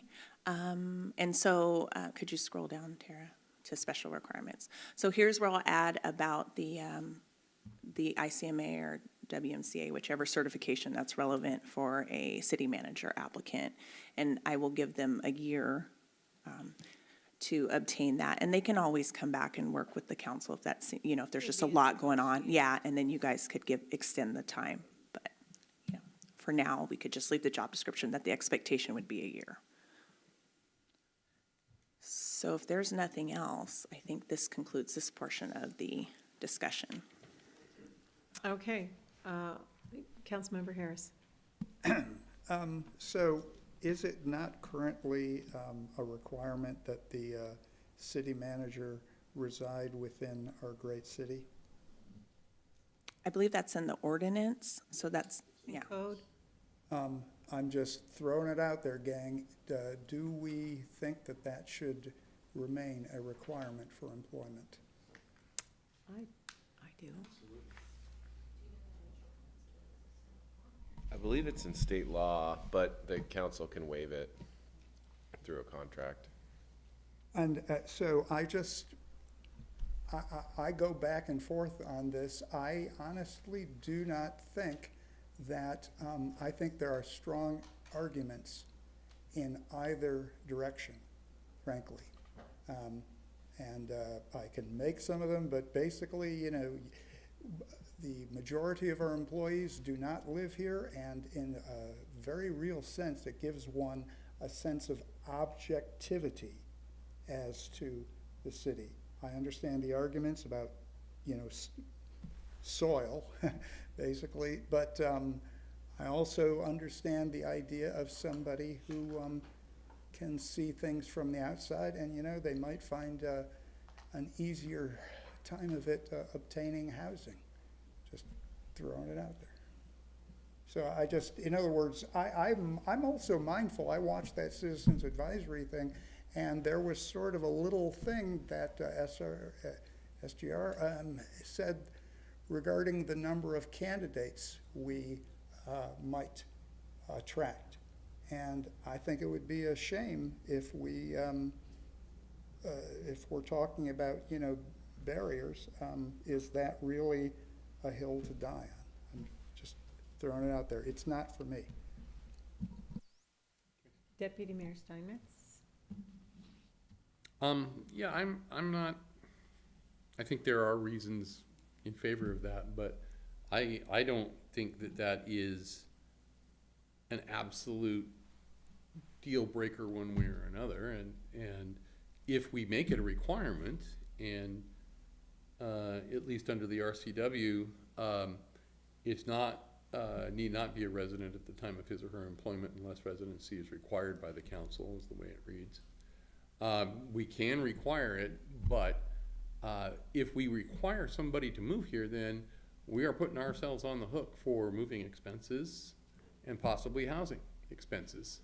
And we're just inviting a whole nother level of negotiation of the compensation to hire that person, and I don't know that we need to do that. It may come up anyway, but I don't think I have to have that in this job description, which is what we're trying to put together at the moment. And I will say that's one of the conversations that I had with the consultant. I asked him to explore that further with the council during the project kickoff, because he did mention that in the Citizens Advisory meeting about the fact that he is seeing that the city manager candidate pool is smaller than what it's been before, which means that we need to acknowledge that and start to think about what sort of barriers potentially, if you consider that a barrier, that we could remove. So I would recommend actually saving that question for the consultant, because I think he can give some pretty useful feedback in terms of what he's been seeing in real time with recruitments of other city managers and other municipalities. Excellent recommendation. Anybody have a problem with that? Okay. Any further questions or additions for AJ? Looks like we're good. Okay, so looks like you've got your job description for forwarding. The next part of the discussion is a salary range discussion, and I'm handing that over to AJ Johnson-Newton also. Take it away, Assistant City Manager. So slide 5. One more back, please. Okay, so as we, so now we have our job description. Now we need to set the parameters of which we would like to pay the salary for the position. And so when you start to think about setting a salary range, these are just sort of, it's not ideas, but these are things that you'll want to consider when you get ready to make this analysis. So when you're going to want to assess the limitations related to budget, resources, and wage compression. So obviously, our resources are finite, right? We don't have an unlimited pot of money. I haven't found the money tree that I thought Jeff had hidden somewhere. And so we need to know what our budget can support. You also need to be aware of what other people are making in the agency. And I'll talk a little bit more about wage compression. Another analysis that you'll want to do is you want to determine the value that the position creates.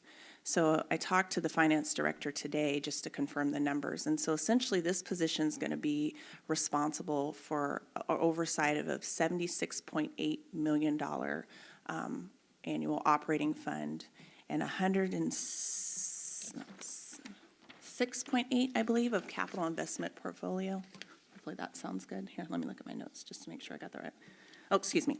So $76.8 million of an annual operating fund and $158 million. And leadership of approximately about 180 people. And this position definitely will impact the future of the city. And so when you're talking about the value that the position creates, that's something you're going to want to keep in mind. The next thing you're going to want to do is research the market. What are other people paying? Not only what are other people paying with cities of similar size, what are other people paying, period, right? Because we don't know where we're going to be luring this candidate from. We don't know what the qualifications and skill sets are going to be. But you want to see what's happening out on the market. We also want to be realistic about the candidate qualifications and salary requirements. You know, obviously, from a budget standpoint, we'd like to offer the lowest salary possible, but depending on the qualifications and what they're bringing into the table, that may not be possible. And so, you know, we need to be prepared that if we find a candidate in the pool that maybe is well-seasoned or tenured or has some experience that we really want, we may need to be paid, you know, paying for that. So that leads into the next bullet point is like planning for flexibility in our compensation.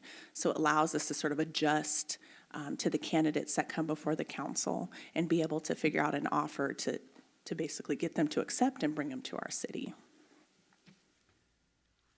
Next slide, please. So I talked a little bit about wage compression, and so just go back here to my notes.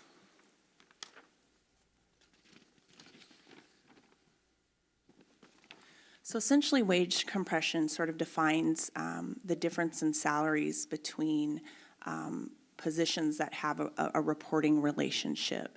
And so this is a general wage differentials, kind of like guidelines. This is really getting into some technical compensation stuff.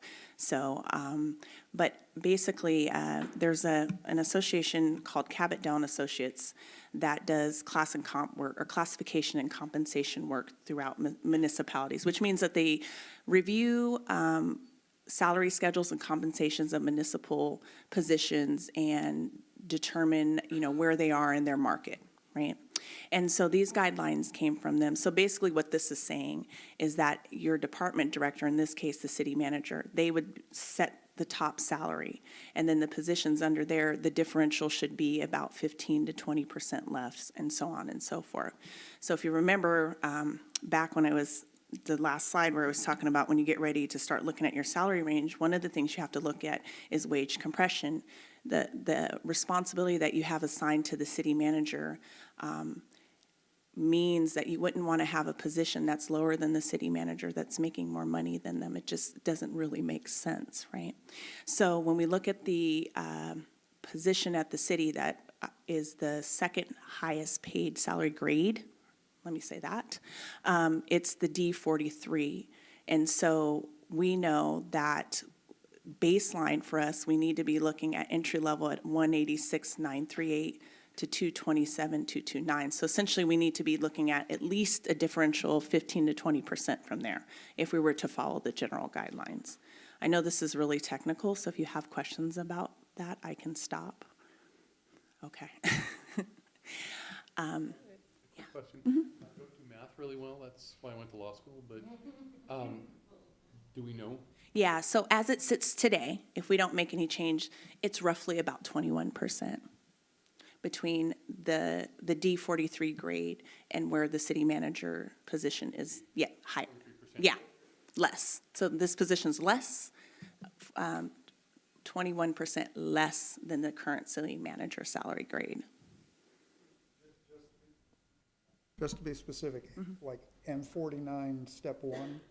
Yeah, both sides, all the way through. So if you were to do the math from step 1 to step 1, step 2 to step 2, it's about 21%. So it doesn't change. Does that answer your question, Councilmember Steinmetz? Reasonable. Okay. Maybe restated, what I would say is as the current city manager salary grade sits, there's about 21% between that grade and the D43 grade, which means that the guidelines that were provided to us from Cabot Down Associates were within the guidelines. That also means we have some ability, if we use this as a model, to, if there's an interest from council, to reduce the salary grade maybe by 6% roughly, and still sort of be within the guidelines. Next slide, please. Okay, so we have some options because this council loves options. So, one, we can keep the same salary grade we have. I do believe that the salary grade that we have now is pretty healthy, which makes us really competitive out on that job market, and probably will garner us some candidates that maybe wouldn't have looked at a city of our size normally. So that's one option. We could adjust the salary grade down. We could, and I will show examples of this. We can adopt a flat dollar amount. Some of our neighboring cities, essentially, if you go out and you say, well, how much do you pay your city manager? The minimum and what's the maximum? It's the same amount, right? So how that works is when they hire the candidate, and I'll just use, just for ease of math, let's say they had a range of $100,000 to $150,000, and they hire their candidate at $125,000. That is the salary range for the city manager. And any increases after that, and again, I don't know their contracts, so I'm making some assumptions, but I think they're pretty safe assumptions. Any increases after that is either related to a performance increase that was set by the council or potentially a COLA. And then the last thing is we could adopt a salary range and a hiring range, and I'll show an example of that.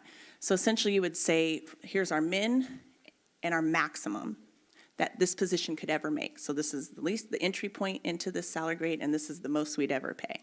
That's the salary range. But when we go out and advertise, we could cut that down so we could preserve some of that maximum salary.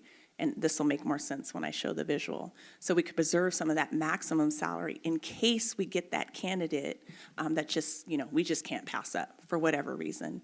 And if their salary requirements are higher than what we would have preferred to hire for the hiring range. So next slide, please. So this is keep the salary the same. So this is where we sit today. We refer to the grade as M49, not super important. But there's 5 steps in that salary range. So essentially what that means, if we, in the recruitment, the salary would be $227,694. So we wouldn't hire anyone less than $227,694. And the max salary would be $276,759. One of the drawbacks of that, though, if you brought someone in at step 5, that's it, right? They're already maxed out. So it's just something to point out. That if we do keep that, that is one piece. So the pro is that this is a healthy salary. The con potentially could be that, depending on how the council would decide on the final offer, that we could be putting someone in a position where, we would be maxed out and really wouldn't be interested in doing much more than what that top step is. There might be some strategies the council could work out, but at least initially in what we have today, this is what that would be. Any questions about option 1? Councilmember Harris. I guess, and, forgive me, but why, couldn't this wait for, discussion with the recruiter? I'm just wondering why this is a decision point tonight. Well, did you have another slide? Yeah, I do. Okay. Can we hold that question for a few moments, Councilmember? Thank you. Keep going. Thank you. So option 2, so next slide, please, is essentially decreasing the salary roughly by 4 or 5%. So this is going down 1 grade. Still keeps us competitive. Looking around in the market generally, which I would encourage you to do some checking again when you talk to the consultant next week. Competitive, probably, we would be doing ourselves a disservice if we're probably less than $200,000. It's not that we can't do it. it's just going to potentially affect the quality of candidates that we get. So it's just something to be aware of. But this might be a nice compromise. If the council is not interested in maintaining the current salary range, this may be a better option or a option to consider for the council. Next option, please. Or next slide, sorry. Option 3 was back with that explanation I gave you, which is essentially establishing a flat amount. So we advertise as the current range, depending on your qualifications, right? Because that'll set what we end up with the final offer. Let's say, just for our example, they accept the $239,073. That's the flat amount. And any movement from that amount would be based on their employment agreement. So there wouldn't be any more predefined steps.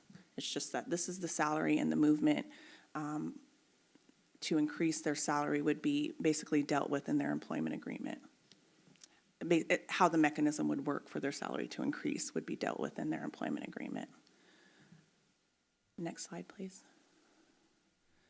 And then option 4 is basically establish a broad but competitive salary range for the position. So this basically, if you go back to page 8 and 9 in your packet, this basically takes that M48 entry level, the 218,577, and then the M49 max 276. So it's a pretty broad range, which I think is good, because it allows you to kind of adjust your salary based on what that adjust your salary offer based on that final candidate's qualifications. So it gives you the ability to do some negotiation. It keeps it broader. It's not so tight. And then what you could do in that is, within the salary range, establish a hiring range. So here's the full salary range candidate from 218 to 276 that potentially you could earn. But where we want to hire is from 218 to 253.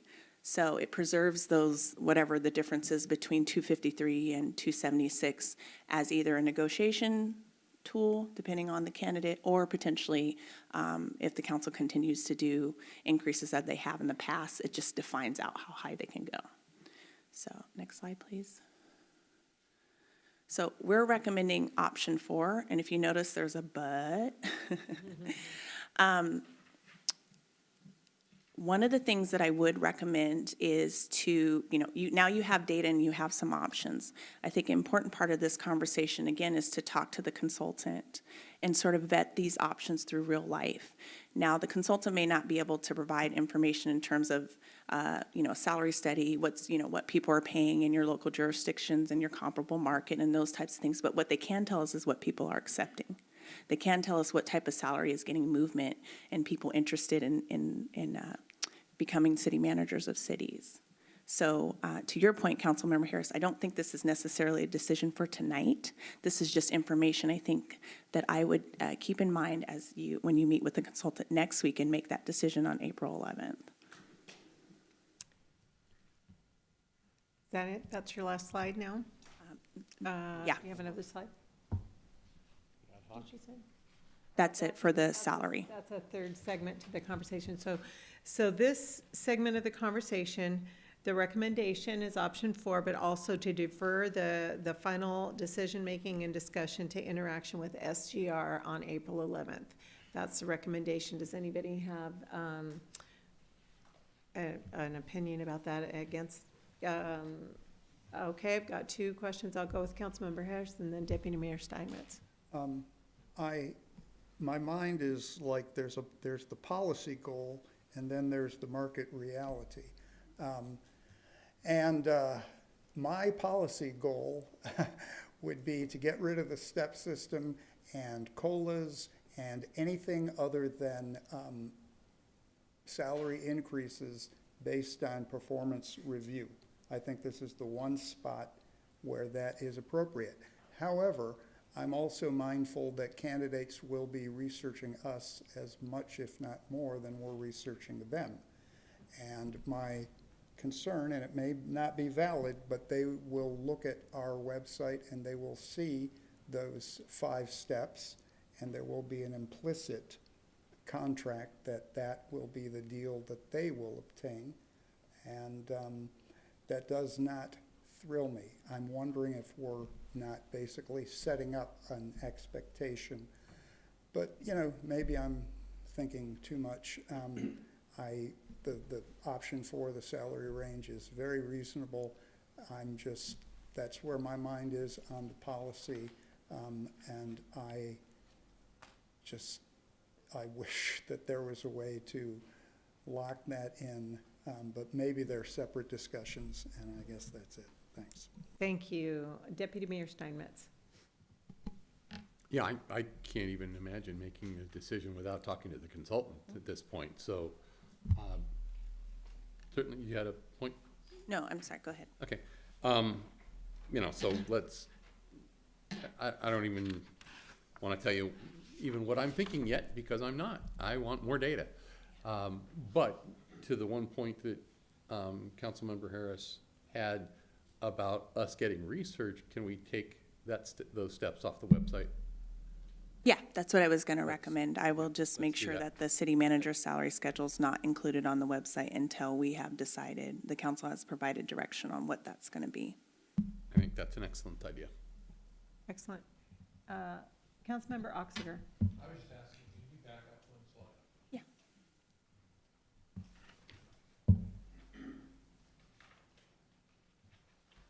This is different than what's in our packet. Oh, yeah, thank you for reminding me. Yeah, eagle eye. In the spirit of not wasting paper, after I had printed, I noticed that I had put down within the salary range, establish a hiring range. It was 218,577, 276,759. So I caught my own mistake, but it was too late to reprint. So bonus for you, and thank you for paying attention.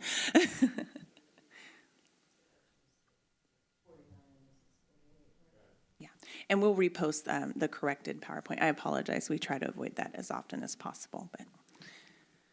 Okay, without further ado, it looks like staff has direction, right? Or is there another question over here? Councilmember Grace Matsui? J.C. Harris. Excuse me, Councilmember Harris. Yeah, you know, you can call me Susie if it makes you happy. Choose a different seat. So this is completely out in left field, but are there any, this is not for tonight, but I would ask if there are. Councilmember Harris, would it be okay if it isn't for tonight? We still have another discussion. Is that Fair enough. okay? All right, thank you. It's going long, so I appreciate, make a note, hold it. Councilmember Grace Matsui. Sorry about that. I'm just looking at, I definitely like looking at option number 4 in the range of options, open to discussion about that. I just wanted to make sure that we could actually establish a hiring range or preferred, because if there is a steps, I'm just looking at the new wage transparency laws, just because I've had experience where I've had to correct job announcements that didn't have full wage scales on them because of the fear that they were not in compliance with that new wage transparency law. So if there is a scale, this doesn't seem like it makes provisions that there's a differentiation between a wage scale and a hiring wage scale. So I'm just concerned about making sure that that language is, Captured. in compliance with this new regulation around wage transparency. So something to bring up with, is it David? Yeah. The way that we would advertise this and the way that it would actually be is that we would have it, we would identify salary range and hiring range. So that would be what was on the job description, and then that would be the direction that you would give the consultant, assuming that you went this way, to basically hit the point that you just made. Okay. So that the candidates know exactly, here's what the whole salary range is, here is what the hiring range is. So this is what we're interested in hiring at. Okay, thank you very much, appreciate it. Yes, sir. Councilmember Harris. It actually is relevant. I would ask if there are any ways to explore non-dollar compensation. There are tremendous benefits in this city, and I'm just wondering if there are other cities that when they recruit, they offer things that are not tied simply to salary as enticements. And that's it. Don't They- we have car, phone? Yeah, they do. One of the reasons why I didn't talk about fringe benefits, because I didn't want to negotiate ahead of ourselves, right? So basically, right now, as it stands, whatever base salary you would, you guys end up approving, that would be the salary, and then our baseline benefits package. And then what I would recommend, once you identify the candidate, those are things typically that you can start to negotiate, like an increased vacation accrual, the ability to cash out time. And so I hesitate to define those things now because, again, I don't want to negotiate things that we don't maybe necessarily need to negotiate or maybe miss the mark because we're not necessarily sure what might be important to people. But point taken, Councilmember Harris, yes. Ultimately, when this process is all said and done, we'll be looking at total compensation, which is going to include the base salary and the other benefits and fringe benefits. I appreciate that, and I'm not kidding. I mean, like a slip at the marina would not be, to the right person, that's not a joke. That's a valuable, that's a valuable benefit. Thank you. Okay, good, thank you. Do you feel like you've got what you need from us, AJ?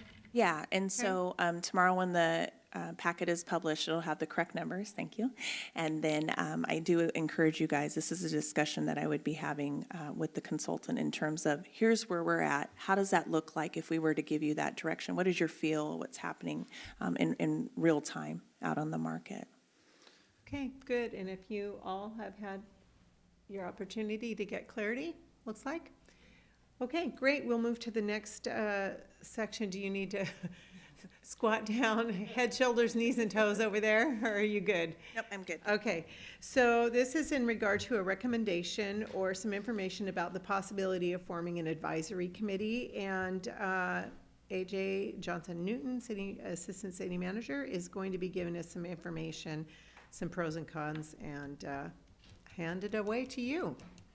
So just for a little background, in 2016, the council stood up an ad hoc city manager recruitment advisory committee, and that worked on various aspects of the city manager recruitment to include the RFP, the job description changes, and some more what I would consider benign aspects of the recruitment process. Well, we know we've done some of that work already at the dais, but what we're asking the council for direction for is if there is an interest in basically standing up another ad hoc city manager recruitment advisory committee to work on some of the items that are more preparation, like selecting the recruitment brochure, figuring out the language that's going to go in there, where to advertise, just things that maybe might not necessarily impact the larger recruitment, like, what does the process look like? I would expect that's something the council would want to discuss as a whole. But essentially just giving the ability to streamline some of the decisions that need to be made to get this out on the streets, really. The council could always, if they decide to do the advisory committee, they could always increase sort of the scope of what that committee could do, but really in this model and what's up here is just really about the idea of just doing some of that pre-work so we can streamline some of the decisions and get our job advertisement up and on the streets. And so this is just a list of sort of things that we're thinking about that, would be great, a pro to enacting the committee, and then some cons. As I've already said, it streamlines some of the decision-making. It's a better venue for a more robust discussion when vetting options, and they can meet more frequently to address time-sensitive issues. Some of the cons is it's going to limit the input from the whole council on all the items related to the recruitment. I believe per the council rules, you can only have 3 council committee members, so that might not be favorable if there are more people than 3 that would want to participate. And then there could be some confusion on what decisions could be made at the committee level versus what needs to come back to the dais. But ultimately, we will work in whatever fashion that the council decides. If you prefer to continue to make decisions as a group of 7, to include some of, again, some of the more benign aspects of the recruitment, we'll work under that. If the council decides that they want to do a recruitment advisory committee, then we'll work under that model. We're flexible. So this really is just what the council prefers. Okay, and what's your guesstimate as if we were to form an advisory committee, about how much time might that save us? A couple weeks, a month, 3 meetings? Do you have a guesstimate? Yeah, maybe 2 to 3 meetings. 2 to 3 Yeah. meetings, okay? So an option also is to, before I take questions, is to defer this to the consultant conversation as well, to gather a little bit more information from the consultant on April 11th. And also before we begin the conversation, I, just as a knee-jerk raise of hands, if we did this, how many council members would be interested in being on the committee? Show of hands. So that's everybody.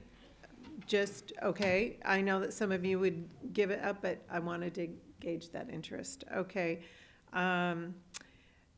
So if, for the sake of, you know, the meeting time and everything, if everybody could think about it for a moment, offer a comment if you have any, and a recommendation. Councilmember Grace Matsui. Of all of the suggestions, and I know this is a discussion comment, or discussion that we've been put together that you've led us on here, this is the one that I'm most opposed to. I believe in a spirit of transparency that all of these conversations should happen at the dais, and there should not be 3 or less people who have more access to candidates than the other hiring authorities on this body. If we need to meet more frequently, we can. We can call a special meeting at any time that we would like to meet twice a week to get through those extra 3 meetings, to keep on our timeline. But I believe absolutely that these are conversations that we should have publicly. If you have a meeting, if you have council members with only 3 on them, they don't have to be public meetings. And in order to stay as transparent and as engaged in the process as possible, I believe the full council should be participants. All right, thank you. Any other comments? Deputy Mayor Steinmetz. Yeah, I'm opposed to this idea. I don't think it's a good one, and I think it just would create more dissension, both on the council and in the community. But what I am a little confused about is that decision-making on the benign aspects of recruitment, marketing, and advertising, I thought that's why we are hiring GPS? No. SDR. SGR, you know, that they're the one, we have no experience in marketing and advertising for a city manager, so, you know, that's I could in explain large that. part Yeah. the expertise I thought they were bringing to the table. They are. So if you still have your SGR packet, and I think it may be in the timeline that I sent. So one of the things that the consultant's going to come back, and this is common on the recruitment side, is yes, they're going to develop the brochure. I think I mentioned before, and if I didn't, I apologize, that they've already provided a questionnaire for me to complete, like with the demographics of our city. So they're going to put together the advertisement. But from what I understand from the documentation they provided, you guys are going to have to pick the style. You guys are going to have to approve the language. Those types of things, when I say benign, is just they're going to do the work in terms of putting together the brochure for us. That's just one piece.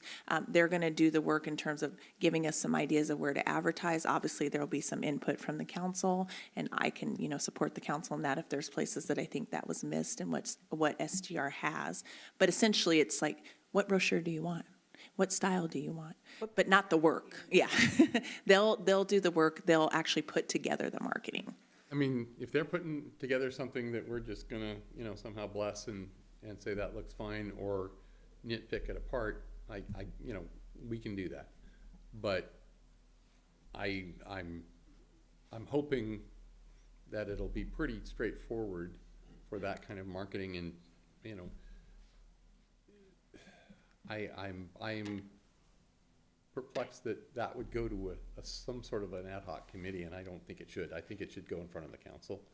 I really don't think this idea of an ad hoc committee is good for anyone, even if it streamlines decision making. That means people's input is being left out, and that's not a good thing right now, particularly in a decision this big. Okay, good. Thank you so much. Councilmember Harris. Ask not what your, or whatever that thing is. To me, it's, this is the one decision, this is like the life I mean, hopefully does not have to happen for, many years. So I would just ask if there is the will on the council. I understand we're all, some of us are extremely busy, but if this could be the one decision where all of us could agree to make ourselves available, no matter what it takes, to have extra meetings, because that's really that's the ceiling. If all of us are willing to have the extra meetings, then let's have the extra meetings. And if we're not, then that, because you can have the speed and you can have the broader input. It's just that everybody needs to be willing to show up a bit more than usual. But I understand that's asking a lot. But I think that should also be on the table. Thank you, Councilmember. Councilmember Nutting. While I'll agree to do my very best to be at every extra meeting, as we saw last week, I cannot predict how things go in my work life. So while I understand the spirit of what you're asking, I will be at every meeting that that I could possibly attend. Thank you. So it looks like you have some pretty good consensus here. Possibly a question for the SGR when David comes is to ask if he could ask us if we have a pretty definite timeline, how many extra meetings might that take in order for him to accomplish that timeline? See what I'm getting at? Maybe ask him if we have a strong feeling about what we need to get done by a certain amount of time, that he could give us, I will need 2 extra meetings for that, okay? That gives us the option of picking if we want extra meetings. So do you feel like we've expressed to our assistant manager everything? Do you have the information you need, AJ? Yeah, I do. And Okay. actually what I'll ask him to bring forth is maybe just a list of decision points. Okay, And perfect. then that way we can follow along on the big ticket items, because some of those are going to affect the advertisement. Some of them will be after it's live, and maybe planning in terms of how the actual interview process will look. So, Okay, excellent. all right. My final comment about this is a boatload of work. You did a great job, and I want to special kudos for this editing here. So I'm really appreciate your work and the presentations tonight. Thank you, guys. Yeah. So, did you have a comment? You were whispering. Did you have Okay, all right. Just nodding my head with what you were saying. Oh, I thought awesome. it was well said. Oh, thank you. Okay, well, this concludes our meeting for the evening. Our next meeting date is April 11th, 2024. It will be a regular city council business meeting. Please remember to pick up after yourself on the way out. And Councilmember Grace Matsui, would you like to make a motion to adjourn? I move to adjourn. Do I have, all in favor? Meeting adjourned.